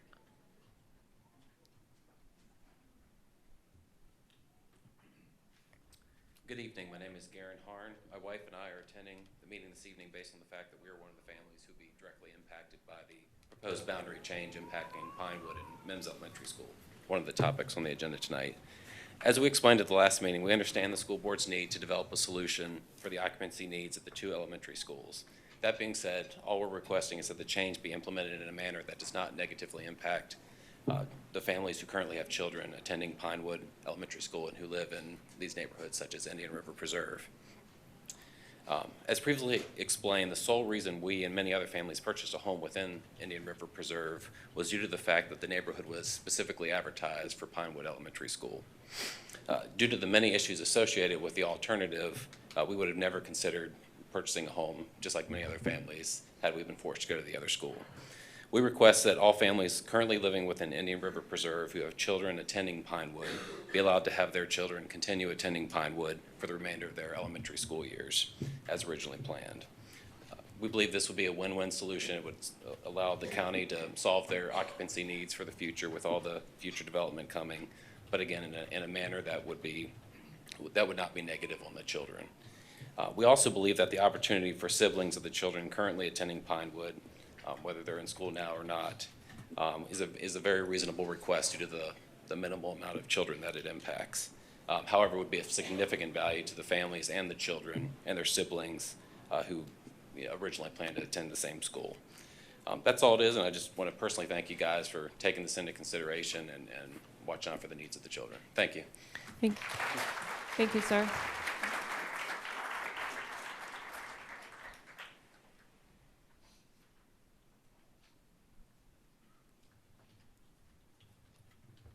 I have a point of clarification before I start, please.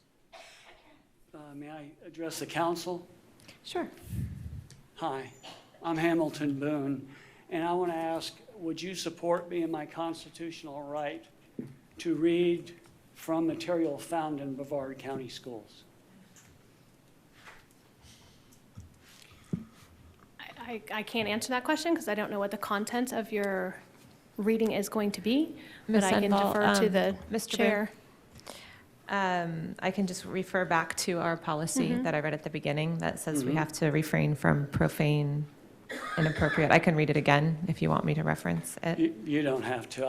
I started this process in 2015 and have come to the point where I think that parents and teachers need to understand what's going on.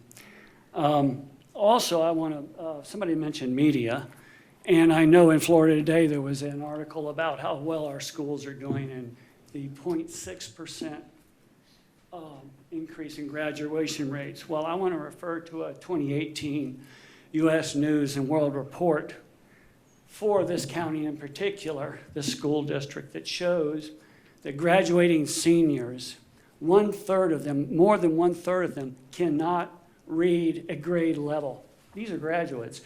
For math, almost 50% cannot do math at grade level.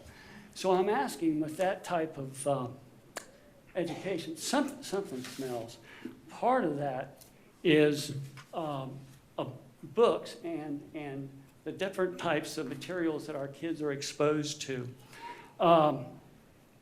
Dr. Desmond, as a matter of fact, I'll read one of his favorite books because when he was in your seat, sir, he remarked how he tried to read that book 2 or 3 times and he couldn't do it, but his hat is off to students that can get through it.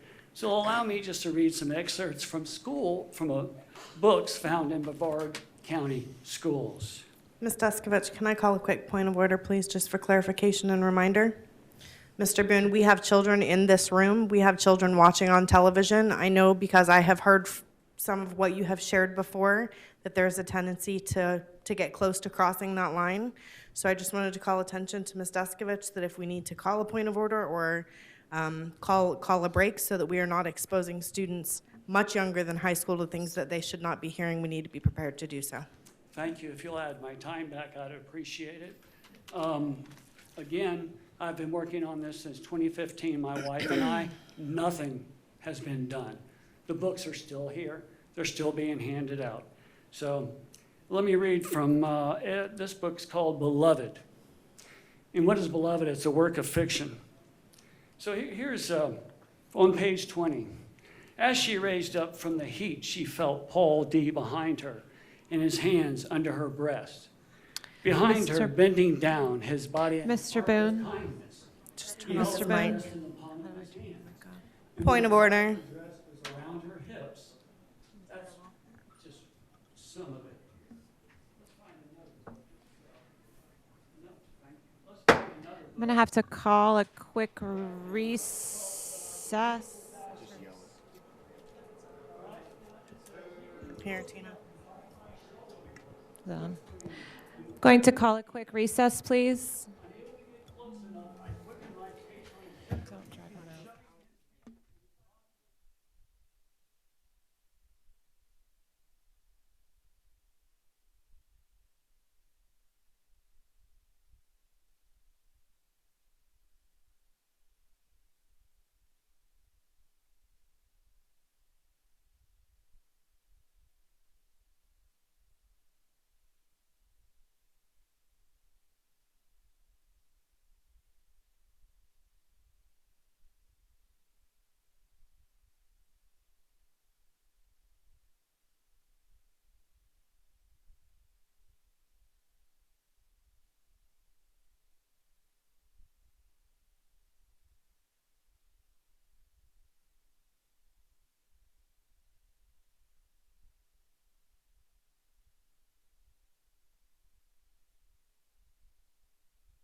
This meeting is now back in session. And we will continue with our public speakers. Philip Stasek. Thank you, Madam Chair, fellow board members, Dr. Mullins. I'm Phil Stasek with the Space Coast Progressive Alliance. And as we said at our last meeting, we stand strong with our teachers. We believe that the teachers of Brevard County are unsung heroes. They work diligently, and frankly, I know that you know this as well. There probably isn't anybody in this room that doesn't want to give our teachers a raise. I believe that you recognize that. The question is, how are we going to get there? How do we get to that point? My mother was a teacher. My wife has been a teacher for a quarter of a century, and much of that here in Brevard County. And I understand both sides of this issue. You have to have money in order to negotiate a raise. So where does the money come from? Our greatest challenge is to make the pie bigger. You know, one of the things that always happens in negotiations is that people say, well, the pie's only so big and you have to cut it up and we'll figure that out. No, the truth is we have to make that pie bigger. We have to find a way to get more money so that our teachers are fairly compensated, so they're fairly paid. How are we going to get there? I'm not sure, but actually the reason that I'm here is to say I want to work with you. The Space Coast Progressive Alliance, I think everyone in our community understands that our teachers need to be paid better. They need to be compensated more appropriately. So where do we go? How do we get that money? I mean, obviously there's millage increases that could happen. We could get more money from our state legislators, our state representatives, our state senators need to hear from us. Because I believe that this is not unique in the state of Florida. Well, we are experiencing what's happening throughout our state, and that is the teachers in the state of Florida are underpaid. And it's about time to fix that. So simply, I would like to offer our organization, the Space Coast Progressive Alliance, can help raise awareness, can help contact our legislators, can try to do whatever we can do to help you make the pie bigger. I think that's the crux of this whole thing. Really, it's the 800-pound gorilla in the room. And if I might add on another point, I would like to say that we strongly support Moms Demand Action and their position. We believe that it is inappropriate to arm teachers and staff. I know that is going to be an issue that it's not going away. And of course, it's really, really, really, again, the 800-pound gorilla in the room as we face that 1-year anniversary of the horrible massacre at Marjory Stoneman Douglas. So I'd like to leave you on that thought, that we are in this together, that when teachers are supported, when teachers are reinforced, they do their best work. And we hope that you can make the pie bigger and hopefully compensate our teachers fairly. Thank you so much. Do you have any questions? Thank you, sir. Thank you.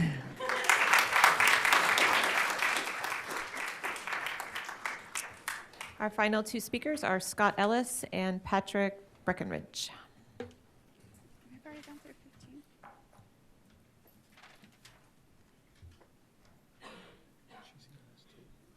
Thank you. My name is Scott Ellis. I'm here in support of Coach Kurt Kaufman. I have known Kurt for almost 40 years. We recently had a 60th birthday party for a friend, and it's hard to admit that we're going to 60th birthday parties. But the topic for many of us was Kurt and what's happened with Kurt. I can tell you that all of us that are here tonight and another 1,000 people or more in this community, we're very proud of Kurt Kaufman. We are proud of everything that he has done. I've coached teenagers for 20 years. It's a tough group to work with. Kurt has been extremely successful at this. He's a tribute to Eau Gallie High School. He is a tribute to Coach Matheny, who was our coach when we were there. I just cannot emphasize, we could not be prouder of Kurt. He's been a real man through this entire trial and tribulation, which is very difficult to do. He's a man of a very quiet strength. He's not complained. He has rolled with the punches. And we're just here to please ask that Kurt allowed to remain as a teacher in the Brevard County school system. Thank you. Thank you, Mr. Ellis.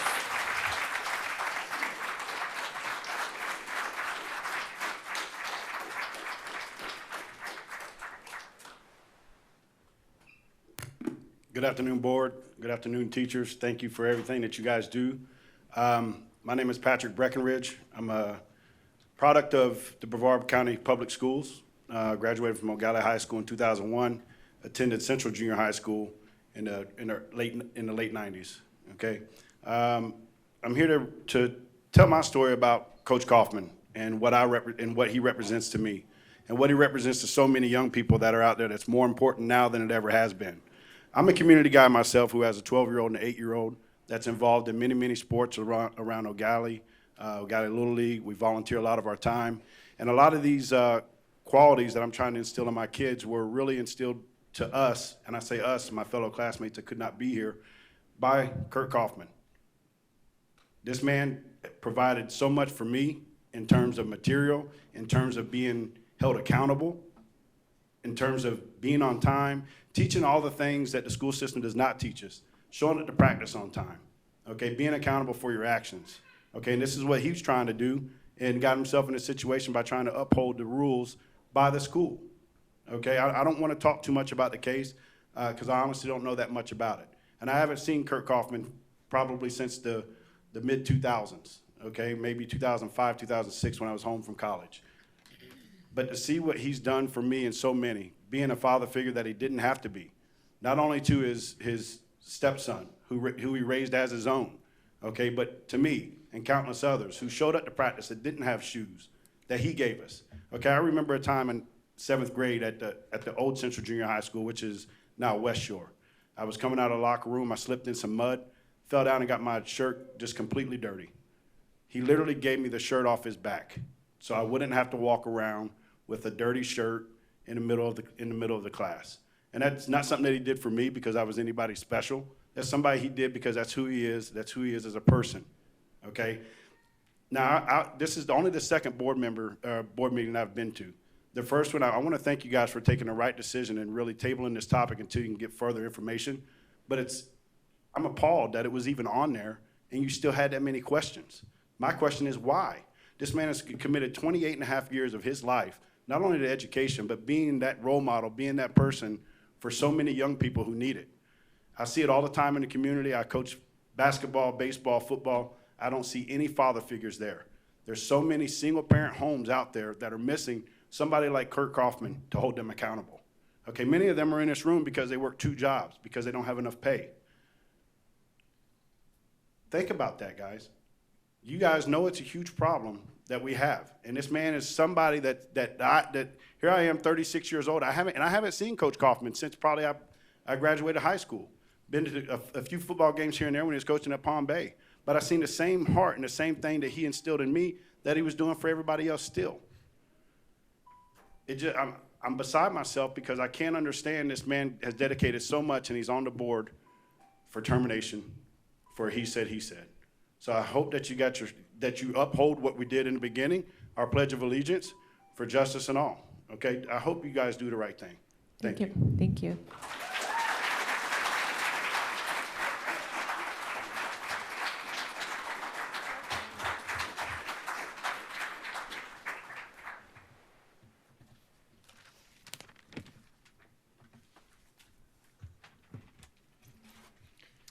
The board wishes to thank this evening's speakers. Your willingness to speak to the board is appreciated. Is there any board member that would like to address anything that was, any of the issues that were brought up this evening?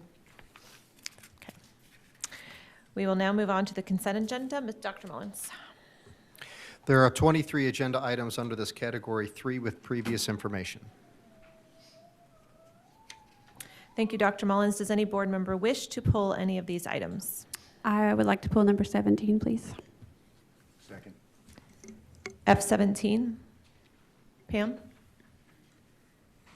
Are there any other items that you would like pulled? I'll entertain a motion to accept the consent items with the exception of F17. So moved. Second. Please vote.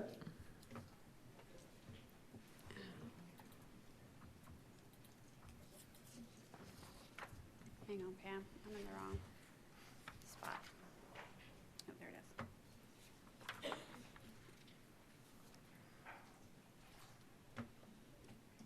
Motion passes 5-0.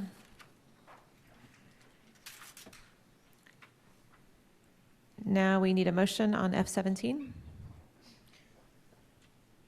Move to approve. Second. Any discussion? Start with Ms. Campbell.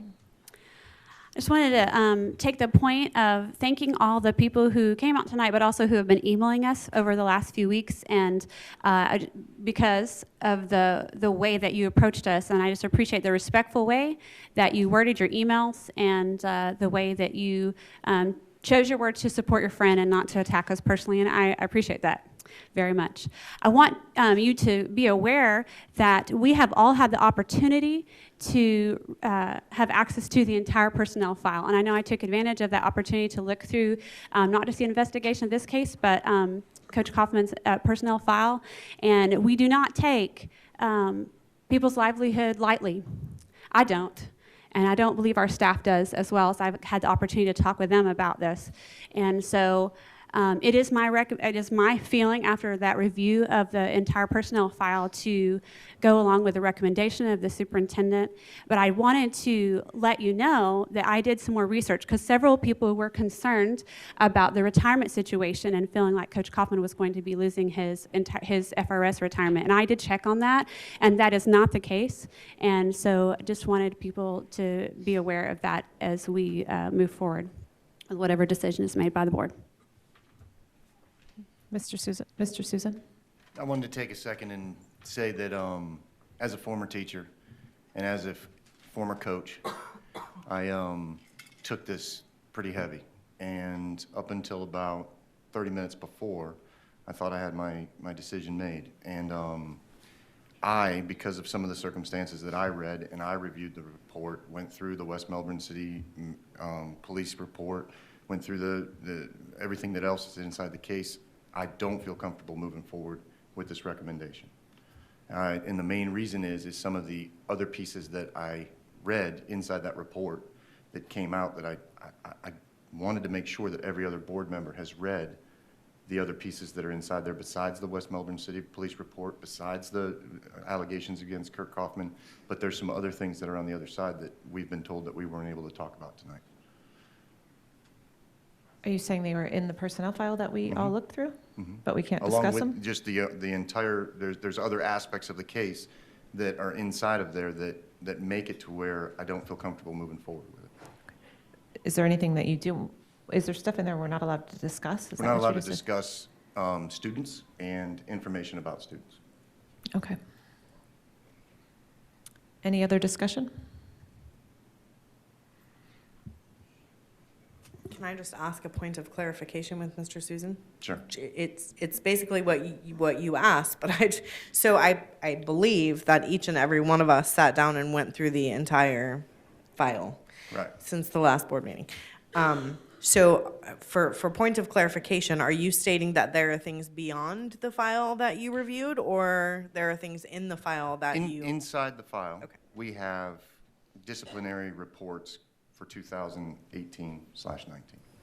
We don't have those for 17-18. We don't have those for previous ones. There's other things that I feel would need to be looked at before making this decision, and that's why I can't support it. Okay. Can I ask what other things need to be looked at? I want all the information myself. I feel, did I miss something when I looked through the entire file? That's what I'm asking. So in a he said, she said situation where you have a student saying one thing and a teacher saying another, and when we as a district turned around and said that Mr. Kaufman has been violated in these 3 different areas, but then we didn't take into account the other information that was inside there that the student may have had. And we didn't make that as part of the argument. So you have a he said, she said, and we're willing to move forward with ending a person's career based upon his previous pieces, but there's nothing to be argued about from what that student has done. And because of that, it becomes a situation where myself as a former coach and just being around students and knowing how they act, and I just can't take it looking at it and saying that I was going to end this guy's career based upon the fact that it was a he said, she said, and there's no other evidence besides that. The bruise that's up here is not consistent with where the hands are and everything else, and It's just not there. And I find it, and maybe the solution's not the termination, but something else. But I can't move forward with the termination based upon the fact that we don't have a hard evidence, and I would like to support our teachers in a situation when there's a he said, she said. Thank you, Mr. Souza.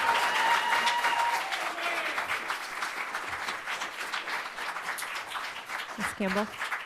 I would like to make the point that unlike the investigation that was done by the state, as a board, we are able to access that file so we can see prior incidents. And we can see records of evaluations and other things that have happened. And so, so for us, this decision is not based on a he said, because we have information in that file that we can see documented, everything that we're able to see. And so we're not limited to just those pieces of evidence. Okay, here we go. Ready? No, not quite yet. I have a couple questions. The attorney that spoke, Ms. Enval, said we have not given information. Was he talking about the personnel file? Do you know? I don't know. I think he asked verbally, and I don't know if there's a public records request or not. I'd have to check to see. I think he asked for what information was given to the board. And I don't think we gave you any information other than the letter that was on the agenda, but I do think you were given the opportunity to review the file, which I believe you all did. So Which is it wasn't anybody really can given to you, but anybody can could go look at it. do Yes. that. So the attorney, I'm not sure if you're still here, you can always request to review somebody's personnel file, their public record, I do believe. Is that a correct statement that I'm making? Okay. That's what we reviewed.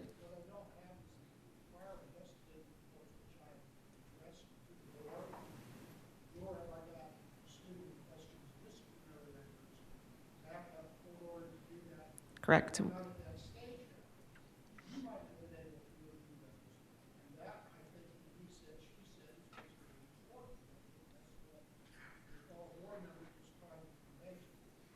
Thank you, sir. Yes, I have not seen the students' disciplinary records. That's not part of Coach Kaufman's file, and it would not be legal to release them to you. It would be a privacy issue until it goes forward. Right, Ms. Enval? That's correct. Okay.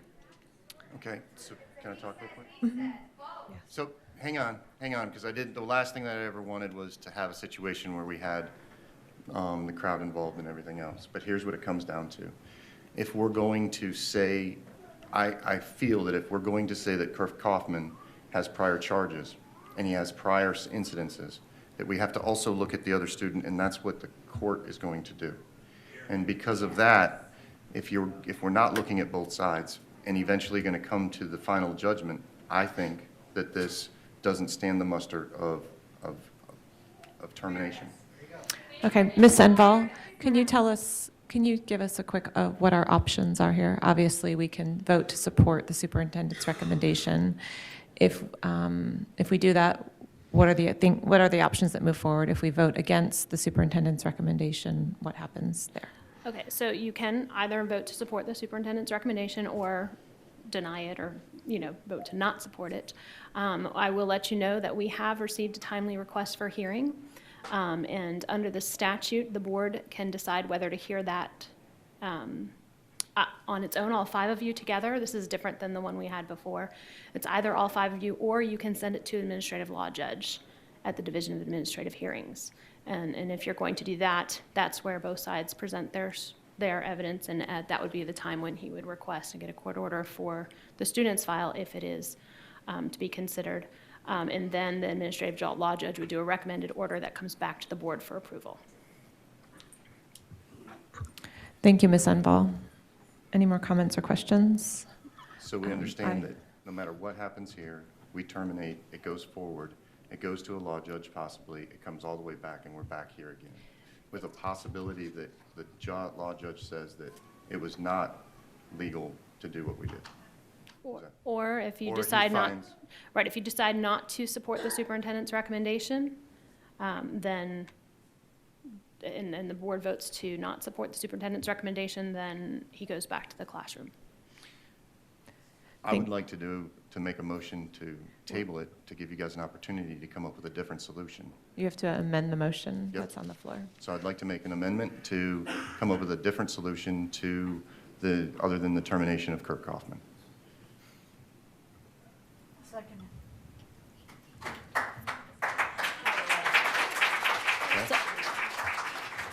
Is there any discussion on the amendment?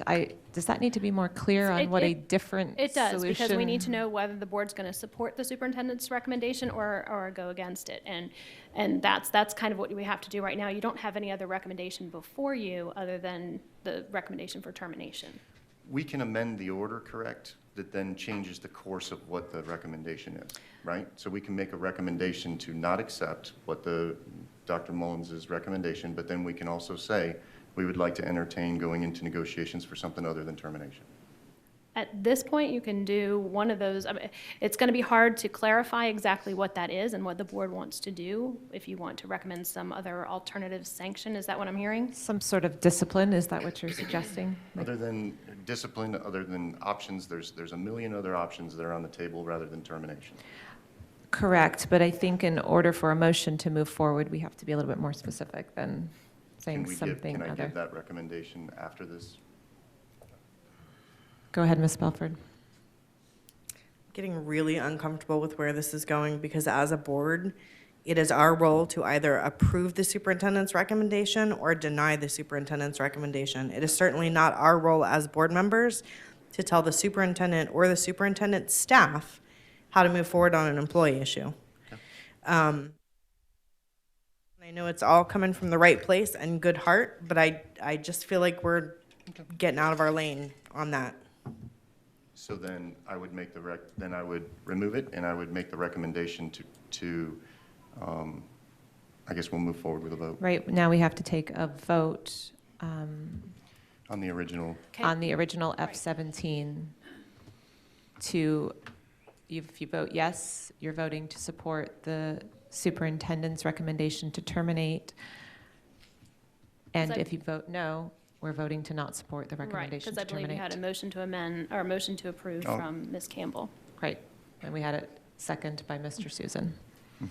Unless there's further discussion. I don't know if you have other board members that wanted.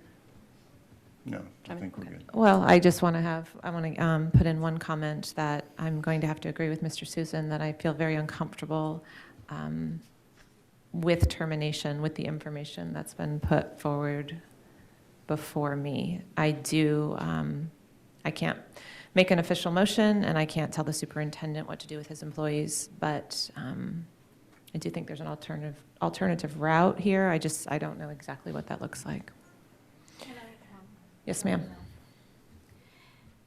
This has been very hard from the very beginning, and I don't go lightly on terminating anyone's career, so this has been a very hard, personally for me, how do we make the right decision? So I just want to know that whatever decision comes out, I don't think any of us took this very lightly. It was very well thought out.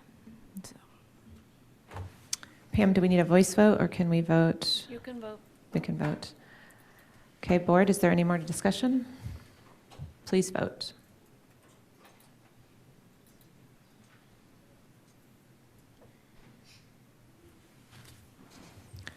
Motion fails 2-3.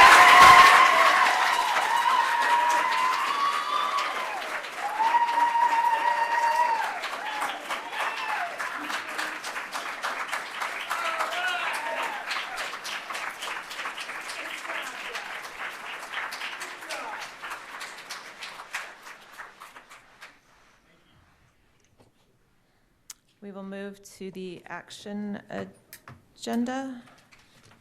Dr. Mullins.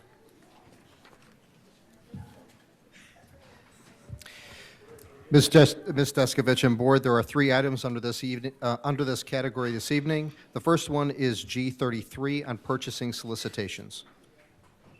What are the wishes of the board? Move to approve. Any discussion? Please vote.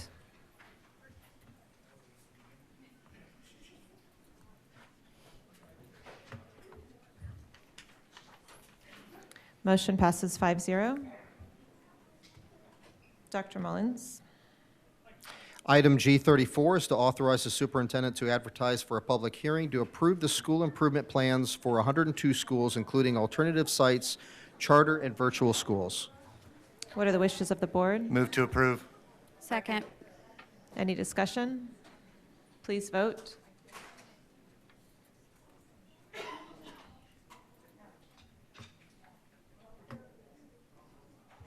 Motion passes 5-0. Dr. Mullins? Item G35 is to continue the public hearing from the January 22nd, 2019 meeting and approve the proposed attendance boundary changes for the 2019-2020 school year affecting Mims and Pinewood Elementary Schools. You are also asked to approve special consideration to allow rising 5th and 6th graders affected by the Mims and Pinewood Elementary boundary change to remain at Pinewood with no transportation provided by BPS. Is there anyone here who wishes to speak to this agenda item?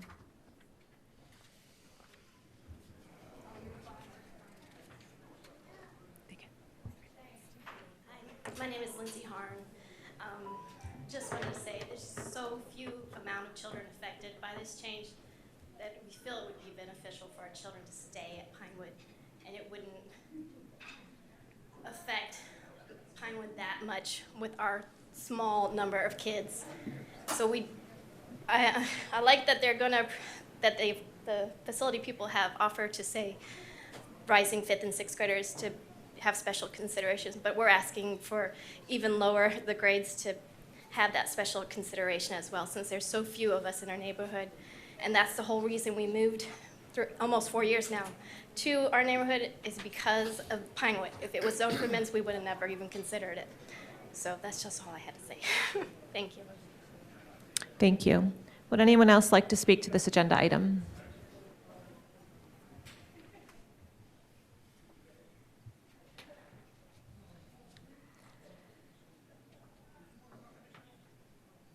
Oh, I have to read the exact words, do I, Ms. Embel? Okay.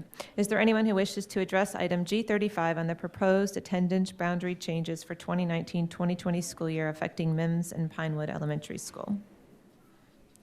What are the wishes of the board? Move to approve. Second. Did she second? She Ms. seconded. Evans? Seconded. So quiet. Any discussion? Ms. Belford? Dave, could you come up for me, please? Sorry to put you on the spot, but you looked like you were ready back there, so I'm confident you were.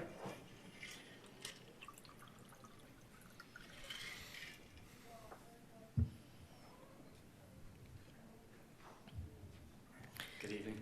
Good evening. So you're another one of our team members that I regularly put through the ringer on all of these numbers that you bring forward for us, and I certainly appreciate all that you do. This one, no different. I've asked you all to go back and take a look at things, and obviously the recommendation from the team and ultimately the superintendent has not changed on this one. We've heard from this family that has requested that we allow all of the families currently zoned for Pinewood to stay at Pinewood.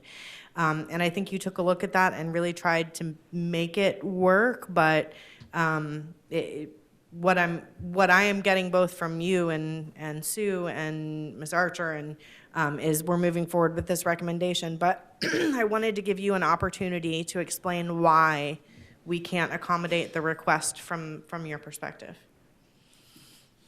Well, first, I'd just like to say, I mean, we really don't like to move students. I mean, that's first and foremost our first order of action. But in this case, we do have a very large development.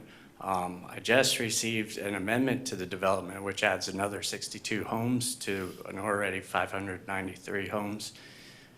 We feel that for the future, we have to change this area to MIMS being at 66% and Pinewood being 91% today, but over 100% permanent capacity because they have 4 portables and MIMS has no portables.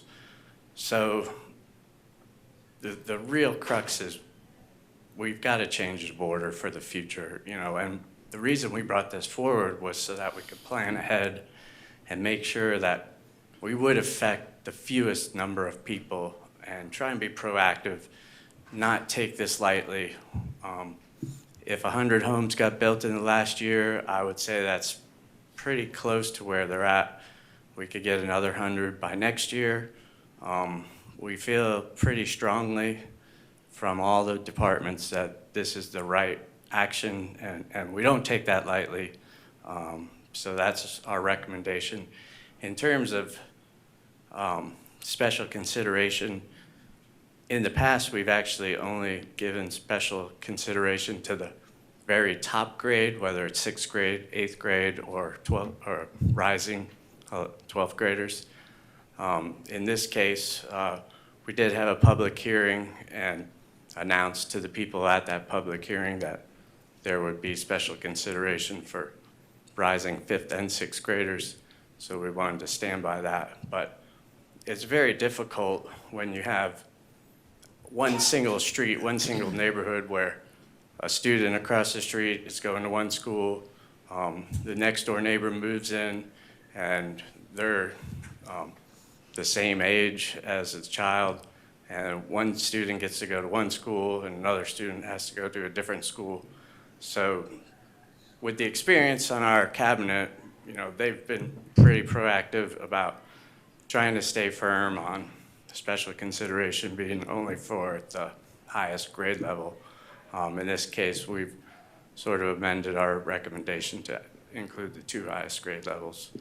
So if there's any other question, I'd be happy to answer. Thank you, sir. I actually do have a quick question for Ms. Archer that just came to mind as we were having that conversation. And I apologize, Ms. Archer. If you want to give me a thumbs up or a thumbs down from back there, I think it's a pretty easy one. So if we move forward with this recommendation to change the zoning for next year, do those families still have an opportunity? I know there won't be an ELO opportunity at Pinewood, but do those families still have an ELO opportunity or an EPO opportunity for Southlake or I don't know who else is open, Imperial, Apollo, whoever? Would they still have an opportunity to ELO or EPO?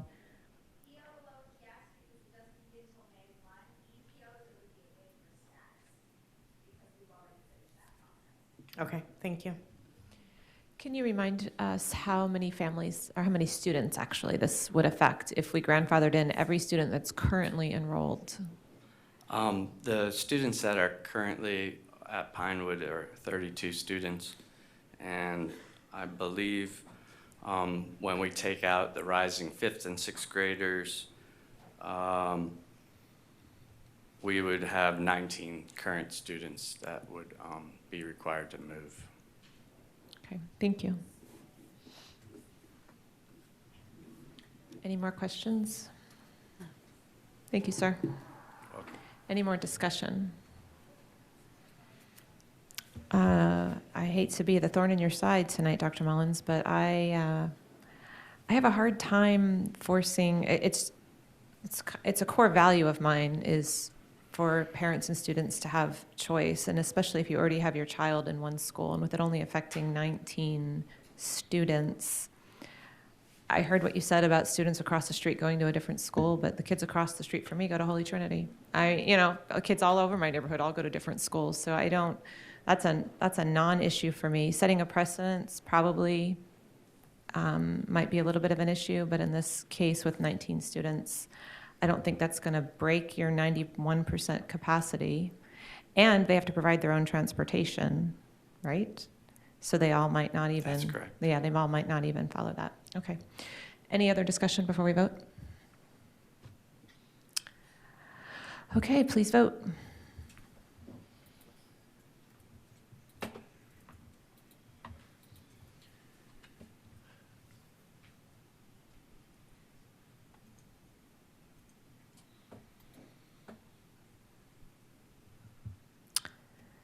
Motion passes 3-2. Dr. Mullins? Nope. We're now to the information section of the agenda. We will move on to the information agenda, which includes items for board review and will be brought back for action at a subsequent meeting. No action will be taken on these items tonight. Dr. Mullins. There are 2 items under the information category. Does any member wish to discuss any item? I do. Ms. Campbell? I do. The number 36, the school year calendar. The floor is yours. You ready? All right. So in my meeting with Mr. Albas, we were talking about the school calendar. First of all, just thank you for the work that you and your team did to put it together, because it's easy for us as parents and the public to just say, oh, why can't we start earlier? Why can't we start later? Why do we have to do this? But the team there's so many restrictions by statute and by contract that you guys have to meet in order to meet all the requirements. And so I applaud you and your team for putting all the details into place. But as we sat down and looked at the calendar, I still saw 3 issues that bothered me. One is our extremely long winter break, which some of us really enjoy. But one of the things, because we have talked about our student hunger issue and our students who are food unstable, so many in the county, those long breaks can cause a hardship for some families, especially the ones who have to provide childcare when the parents don't have those same breaks. And so every year we have a really long winter break. That bothers me. And so that was one thing. I know that we've moved the testing to May, or the statute moved testing to May, which I think is fabulous. I'm looking forward to everybody having better scores this year because we get a little extra time. But one of the things as a teacher that was always hard was long stretches of 5-day weeks without little breaks in there. Those little 3-day weekends help every now and then. And so we have, towards the end in the spring, a lot of those 5-day week stretches. And then the third thing that becomes a problem with our really late start in January is that our dual enrollment students, which that number is increasing every year, are already going back to school at EFSC, and yet we haven't started our campuses. And so I know we talked about the add drop schedule, and I looked this year, the add drop day was January 10th, which was the day they came back. And so if those students had gone to a couple days of classes, which by the way, then they had to provide their own transportation because we weren't back in school and couldn't bus them if they didn't have their own vehicle.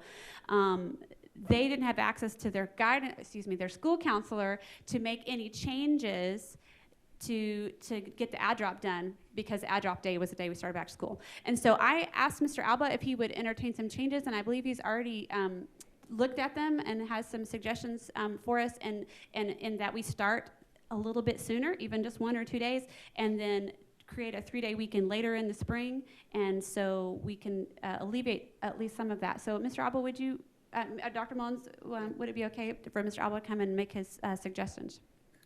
Good evening, and thank you for this time, and I appreciate your recognition of the team's work with the calendar. And it was 24 of us that came together, and a kind of a challenging task to come together and try to put together a calendar that the majority of the community would support.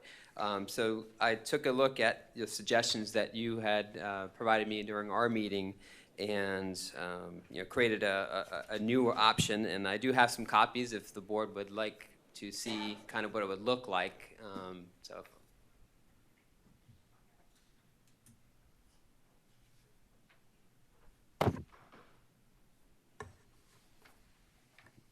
So with regards to the 2019-20 calendar, again, the one that was proposed to you that is actually still different than what's posted online as a tentative calendar, basically had us coming back on December or January 9th. And nothing else pretty much changed, coming back on December 9th and making that the last day of the first semester allowed us to fix the concern that majority of the community had as coming back on that Monday, December 23rd. So coming back 1 day earlier kind of fixed that issue, so we were able to solve that issue and that concern for both parents and staff. So taking into account Ms. Campbell's recommendation to come back an additional day early, that would mean that our teachers and students would come back on January 8th, which would be a Wednesday. And then since we have that extra day built in, that means we'd have the flexibility to add an additional day off. So I created that, just kind of giving us some space after winter or spring break, and that would be April 24th, which is a Friday. So that coming back one day earlier would kind of address some of the issues that Ms. Campbell's had concerned about with regard to the length of the winter break and allowing our students to come back one day earlier, especially those students that are involved in Eastern Florida classes and have opportunity to come talk to their counselors and so forth. And then, I reached out to the committee, the calendar committee, and about that recommendation, and I did not hear any concerns about, coming back one day earlier, and there was no issues with having the 24th as an additional vacation day.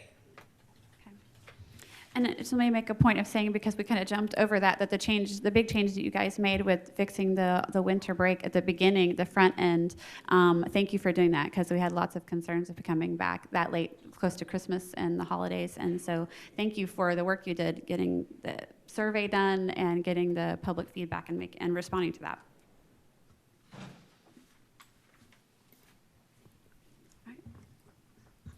Any other discussion on the calendar? I see you. Ms. Belford? I would just echo Ms. Campbell's comments on the work that you did on making the adjustment. When you and I spoke, I was in favor of that adjustment as well. Point of clarification, Ms. Enball, at this point, do we need to give clear board direction for, since this is only an information item, what do you need for Mr. Alba to be able to modify what is presented to us for action? I shouldn't say what you need. What do we need in order for Mr. Alba to be able to present the changed calendar to us at the next meeting? If you would like if you would like to consider the new proposed change, then you can ask the superintendent to bring forward maybe the original suggestion and the new one, and you can vote on both. Or you can vote on either one. Do we have to vote on both, or can we No. just ask? If you want to move forward with what the new one is, you can have the superintendent bring the new one forward, if that makes sense. Yes. Dr. Mullins, are you comfortable with a consensus direction on that issue, or would you like for me to make a formal motion and see if we have votes to move forward with the amended calendar proposal? No, I'm very comfortable with consensus. I've met with staff, and they're very comfortable with the proposal. It came late in the process. We felt like this is the most appropriate and most transparent way to make an adjustment to the calendar that had been out to committee and so on. So I appreciate the board's discussion, but we certainly support the adjustment for all the reasons Ms. Campbell stated, and we can amend that and bring it forward to the next board meeting. And that way, the revised one will now be on the agenda. So can we get the a public. thumbs up from board members for Dr. Mullins to have consensus to go forward? And thank you. Thank you. Is that an official Roberts Rules? We have coined it, official Roberts Rules, thumbs up. We need an addendum for Brevard Public Schools. Right.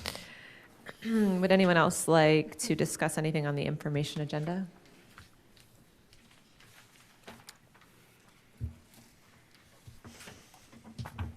And we are now at the board member discussion points and reports. And we have several topics here that we've asked for discussion.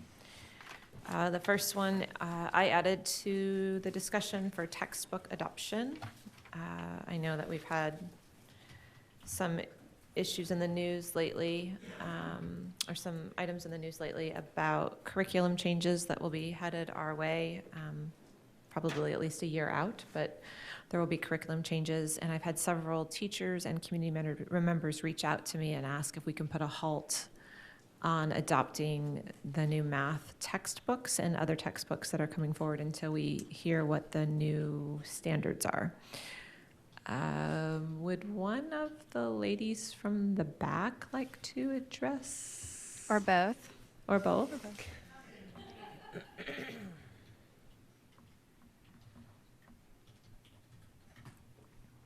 So just for those that are watching, these are our two assistant superintendents of leading and learning, and they have they brought forward textbooks adoptions for math. I believe at our next, the final adoption would be at our next. It's not on our next agenda. We're in the 30-day petition window. We have the public hearing at the next meeting, so if people object, they speak. Only if they petition between now and the end of the 30-day window. The or- 21st. What's today? The February 12th? 21. Okay. So through February 21st, people could petition, and then they could speak at our next school board meeting with their concerns. The I'm next gonna school board let meeting will be after Amy- the 21st. Ms. So Sundall? this is the adoption process of textbooks, and so it requires us to have an unbiased hearing officer hear any timely filed petitions. And so we have those procedures in place. We had them in place last textbook adoption, but we didn't need them. So this is our unbiased qualified hearing officer, where he will hear any timely petitions filed, and then make a recommendation to the school board. So he hears them not at a school board meeting, No. right? This is going on. It's going to be a separate, and I don't have the schedule in front of me. I can look up it. She might have it. We've Has already anyone, advertised has for the anyone hearing. filed? Not that I'm aware of. Not at this time. Okay, but we have a date set for the hearing officer We for did them to because we appear had to with advertise concerns. for it. Okay. And we'll just cancel it if there aren't any timely petitions filed. So do we address it at the next school board meeting at all? So I believe, do you have she's the handy dandy schedule? I do. So the petition window closes February 21st at 5 p.m. If petitions are received, the hearing officer will review them, and there will be a public hearing on March 15th. And then the board meeting in which the hearing officer will bring his recommendations to you will be on April 9th. Wow, okay. And if they are not received, then on the March 26th, the school board meeting will have the final recommendation and board update. So, and then April 1st is currently when the superintendent has to submit the selection of the math instructional materials to the DOE. So it will come, if there's no petitions to go before the hearing officer, it does come before a school board meeting one more time, March 26th? Is that what you said? Right, that is the final approval recommendation and the board update. Do we still do a public hearing at that point, or not with the new process, because the hearing officer hears it all? Okay, thank you for that clarification. I know it has all changed, and we have 2 new board members, so it doesn't hurt for us all to hear how that goes again. And it might be helpful if we send the board members that schedule so you can see what it is. I believe we've already advertised for the hearing. That would be helpful, and probably on our website, too. There's a lot of I think people it that is are on our- interested. It's on our website, It is it's on our website. banner. Okay. And all the criteria in which a person can petition is on the website. And the Great. form that they can use for it as well is up there. Now, if you could share your re-recommendation, since this news has come out, we got a text, I think, today that said you all are still recommending, if you could just publicly So say we why are- you're still supporting that, even though the curriculum may change. So we have, well, I'm going to use Dr. Sullivan's favorite comment, math is math. But we have talked to Kathy Seeds, who is the DOE's person of instructional materials, and there is no stopgap at this point from them, no direction on which way districts should go. We've also talked to our leads at Fatima, which is the Florida Association of Instructional Materials Adoption Process. And so they are stating that at the state level, there's no true guidance at this point. What we would like to proceed with is the adoption for elementary K-5. The recommendation was a 2-year adoption of Eureka Math. Now, Eureka is an annual workbook. It is not a hard book that, once we have it, we always have it. It is digital and a workbook, just a consumable book. Those are updated every year. So as we go through the process, right now we know quality instructional material in front of students and in the hands of teachers is only going to improve student achievement. We know that if we currently use what we have adopted, that's not aligned to any standard. At this point, the standards that we have are aligned very closely to the material that we have recommended for adoption. The committee who worked unanimously for elementary selected Eureka Math. And that was a very large committee, and it took quite a few weeks and months of review. So our recommendation remains with Eureka unless something huge comes out that says stop. We know that the executive order says that the Commissioner of Education by January 2020 has to give a timeline and a recommendation to the governor.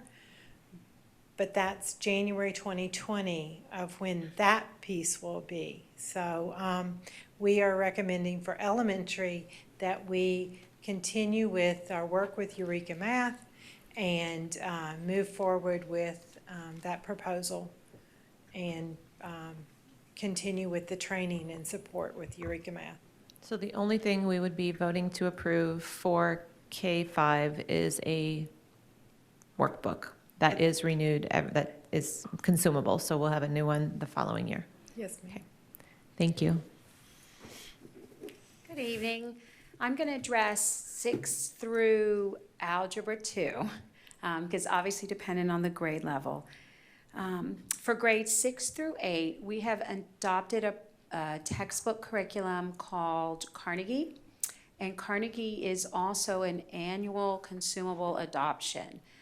Carnegie consists of both, is a blended platform that consists of a workbook for every student and online tutorials, access, support, and assessments for each student. We have a letter from Carnegie that states their commitment to adjusting every year per request, changing and modifying. So by chance, we adopted a curriculum that really lends itself really well to annual review. And in fact, the online, they update even more regularly. The company is committed to working really closely with the state and modifying as necessary. Something to keep in mind is to purchase more of our existing materials for another year would cost over $1 million. The entire 5-year adoption for the new materials is 1.8 for secondary.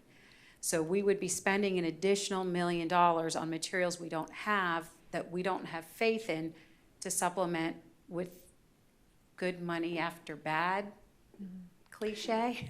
So the K-5 is only a 2-year cycle, but the 6 through 8 is a 5-year cycle? It's a 5-year cycle. It's much more cost beneficial, but with annual updates and modifications to the consumables and the online.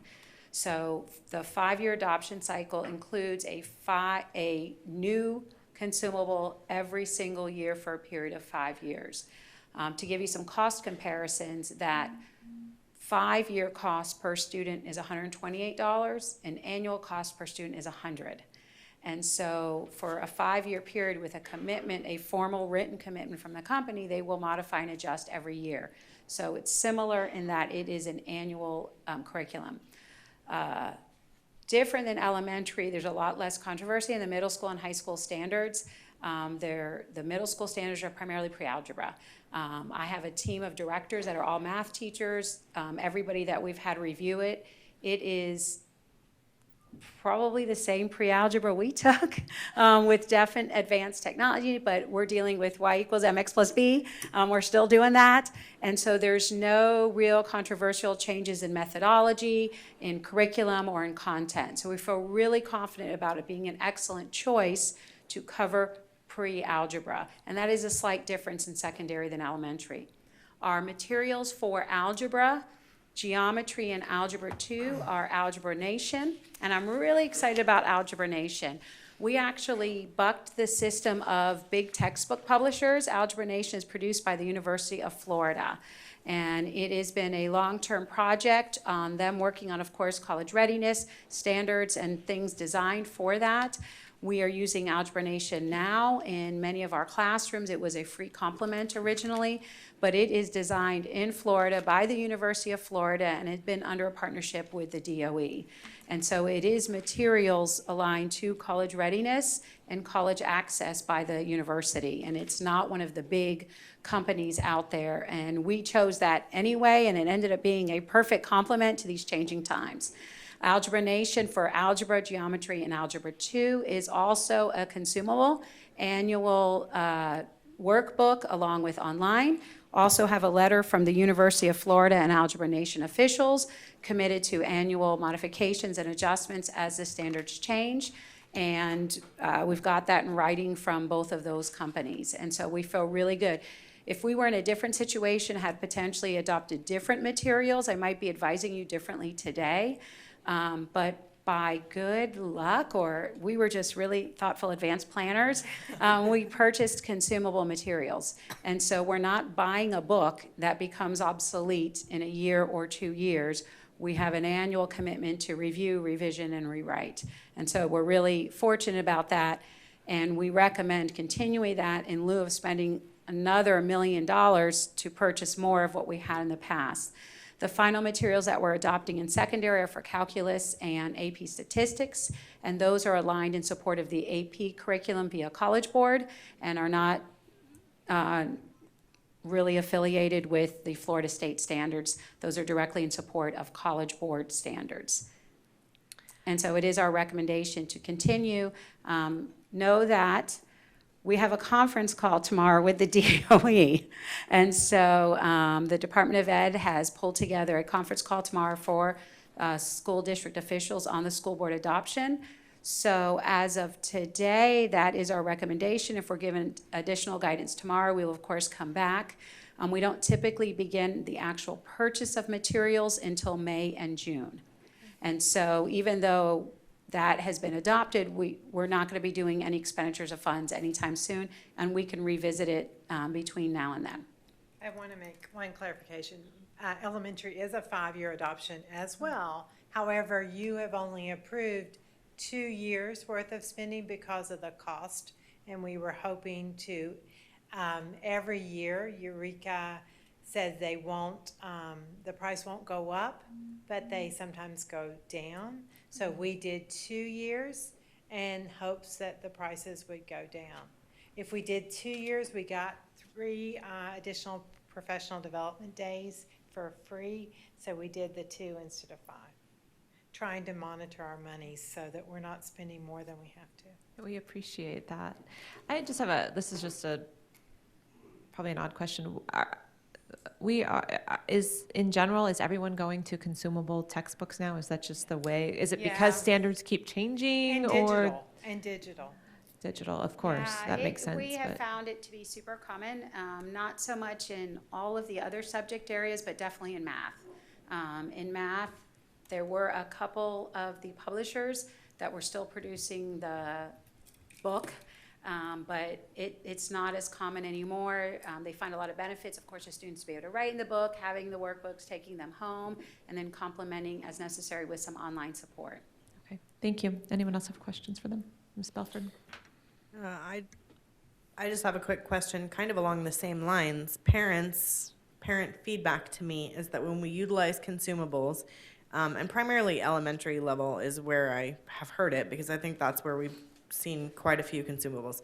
But parent feedback to me has been, one, they never use the entire workbook. They send them home at the end of the year with all these pages still in them. And 2, surely that's costing you a lot more money than just buying a textbook. Can you address those 2 perceptions regarding our consumables? So our current adopted material has some alignment concerns. So perhaps we're not using that book as effectively as we could. I'm trying to dance around that. Yes. However, with Eureka, it is more in depth. It does take longer, and there's so there's more depth to it, and it's more student work to explain how they get to those answers. So for that, the workbooks are used in greater detail. So we can't compare what we currently have adopted, but I can tell you in the 12 study schools that we've been studying for almost 3 years now with Eureka, those students are consuming their books. And what about the cost factor comparison between regular textbooks and consumables typically? I mean, I know it varies depending on what we're looking at. but- It totally varies depending on what we're looking at. With the more aligned books in elementary, it was the consumable book. Remember on the ed reports, the reds and okay. So the ones who are not aligned, they are using more of a textbook. And so the consumable are aligned. So I don't really know the cost because we were looking at aligned materials was our key focus. Got it. Thank you. In secondary, our current materials that we're recommending to adopt are far less expensive than what we've had in the past and the textbooks that are static and not changing. I won't lie to you, and there are concerns of fidelity of implementation and some of the focus in the classroom environments that we are working on. And so we would certainly are looking more, we're doing walkthroughs, looking more at those workbooks and looking at what's being utilized because we want to make sure we're supporting the right materials. Algebra Nation is what was being utilized in lieu of the actual book that was adopted.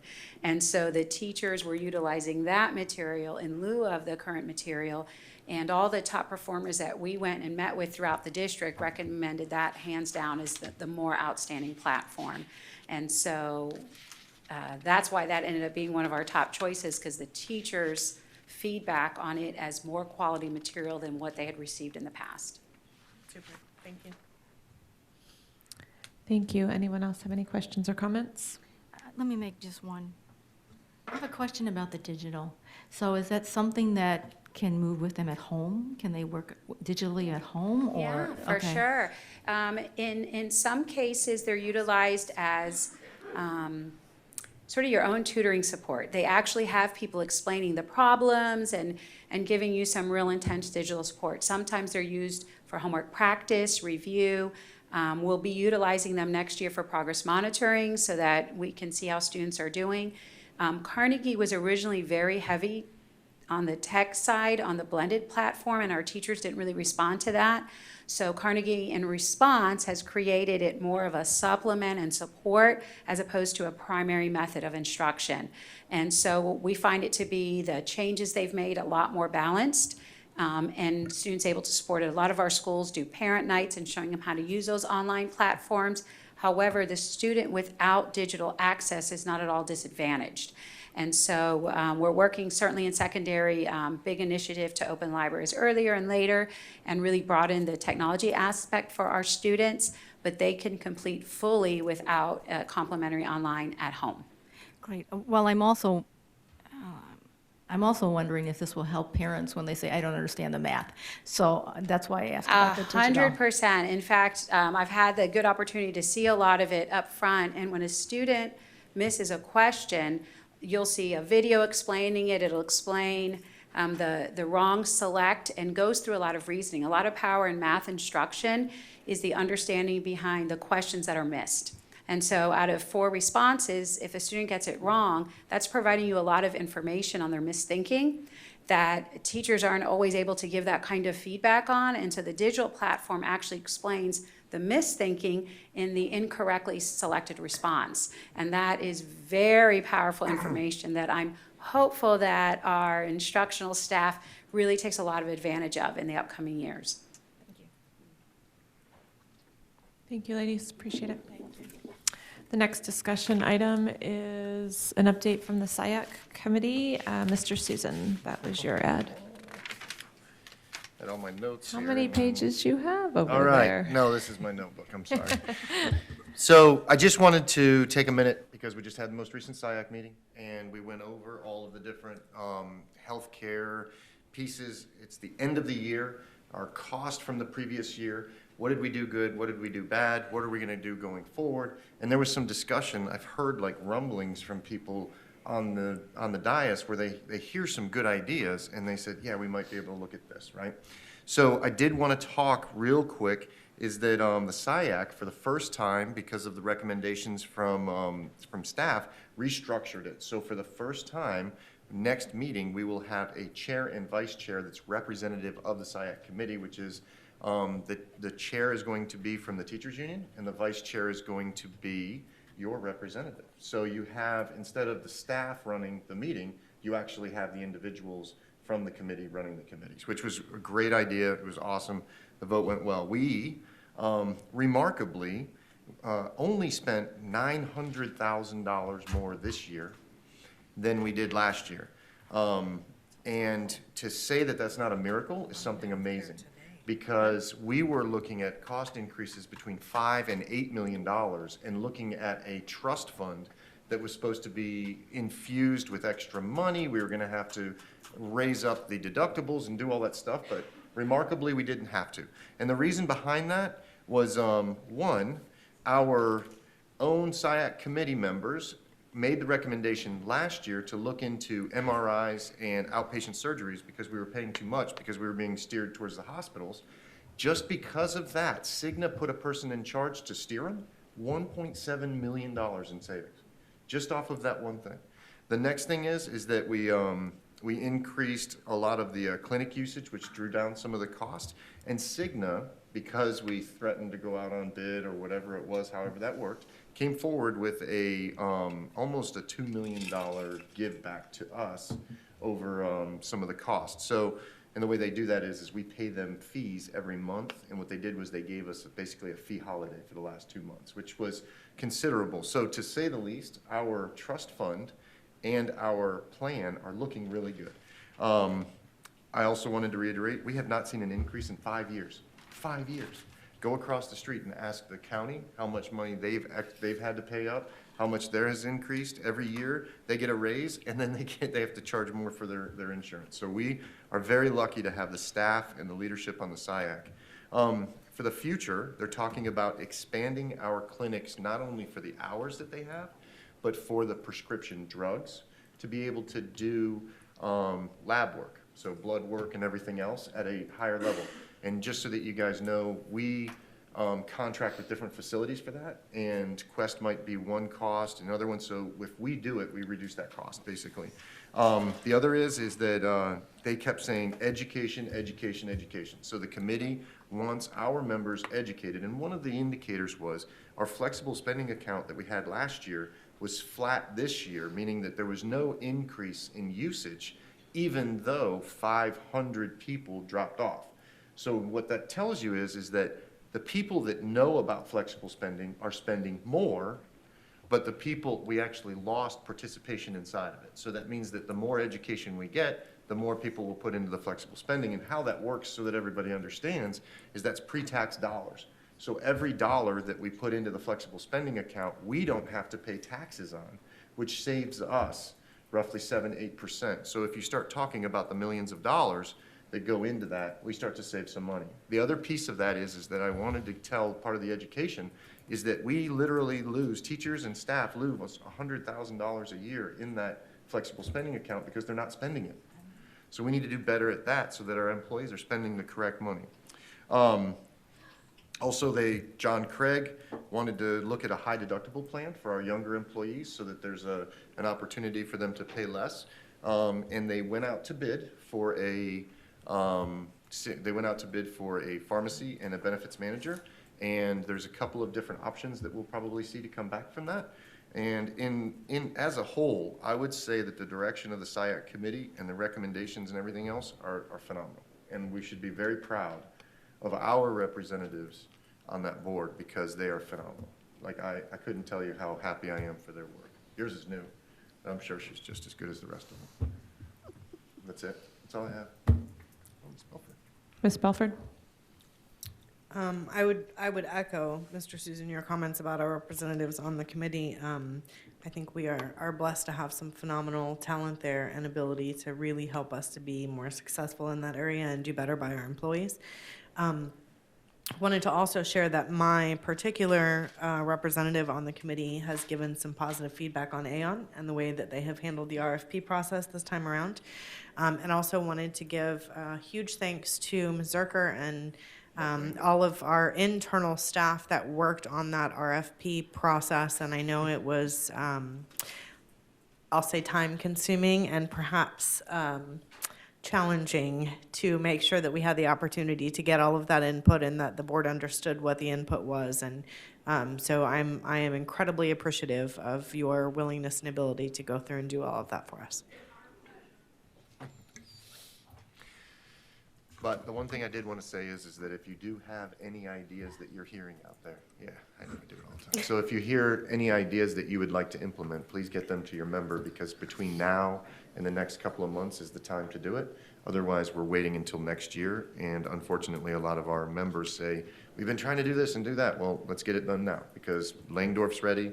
Ms. Zerker's opened up the door for all the help in the world, and we're ready to go. That's it. Thank you, Mr. Susan. Does anyone have anything else on that topic? Last in this section is Ms. McDougall asked to discuss a proclamation for the kindness symbol. Yes, as many of you may have known, that Tropical Elementary, the kindergarten teacher and the kindergarten class developed the symbol for kindness. And they have a petition going. They would like it to be a universal symbol. And I would like us to support that by having a proclamation here that we would take this up as our Brevard Public Schools symbol for kindness. They're trying to get 100,000 signatures. I know they have quite a bit. I don't know what the number is at this point. They've written to famous people. The county across the street has already done a proclamation for adopting this for their symbol. They did beat us to it, which really makes me mad. But anyhow, I would like us to consider this as our school symbol for kindness to support our kindergarten class at Tropical. Does anyone have any concerns with asking for a proclamation? We could probably take a look at what the county did and maybe. So yeah, it's on their website. If you look it up, it just says resolution, Mr. Reed is back there. Can you help us put together a proclamation for the kindness symbol? Does anybody have any objections to that? No, I did want to say there's something funny about this. My daughter was not allowed to be in the kindness club because she's not in 3rd grade yet, and that's when the clubs are allowed to be in the elementary school. So, okay, whatever. So my daughter has me going around trying to do kind things all the time, even though we're not part of a club. So I looked at this, I don't know what it was, a month or 2 months ago, and I was like, honey, we should just start a kindness club on our own and just whatever it was. So I fully support this because it's awesome. So thank you. I can't believe they exclude people from the kindness club. That just Don't get me started. I'm just a parent at that school. Dr. Mullins, are you okay with Absolutely. the kindness Absolutely. symbol? Thank you. Okay, does any other board member have anything else to report? Ms. McDougall and I went to the FSBA Finance Forum last week, and it was fabulous, and we got an earful and a mindful, but of information, including what Ms. Zerker had already shared with us, the governor's projected budget compared to what our third count, right? But I just want to thank you, Ms. Zerker, publicly for all the information you've already shared with us, because it felt like going in we had a little bit of an advantage over some of the other board members around the state. But it's an excellent training, and I think we would both recommend it if anybody hasn't gone yet. You ought to go. Thank you, Ms. Campbell. Dr. Mullins, do you have anything for the superintendent's report? No, thank you. Okay, there being no further business, this meeting's adjourned.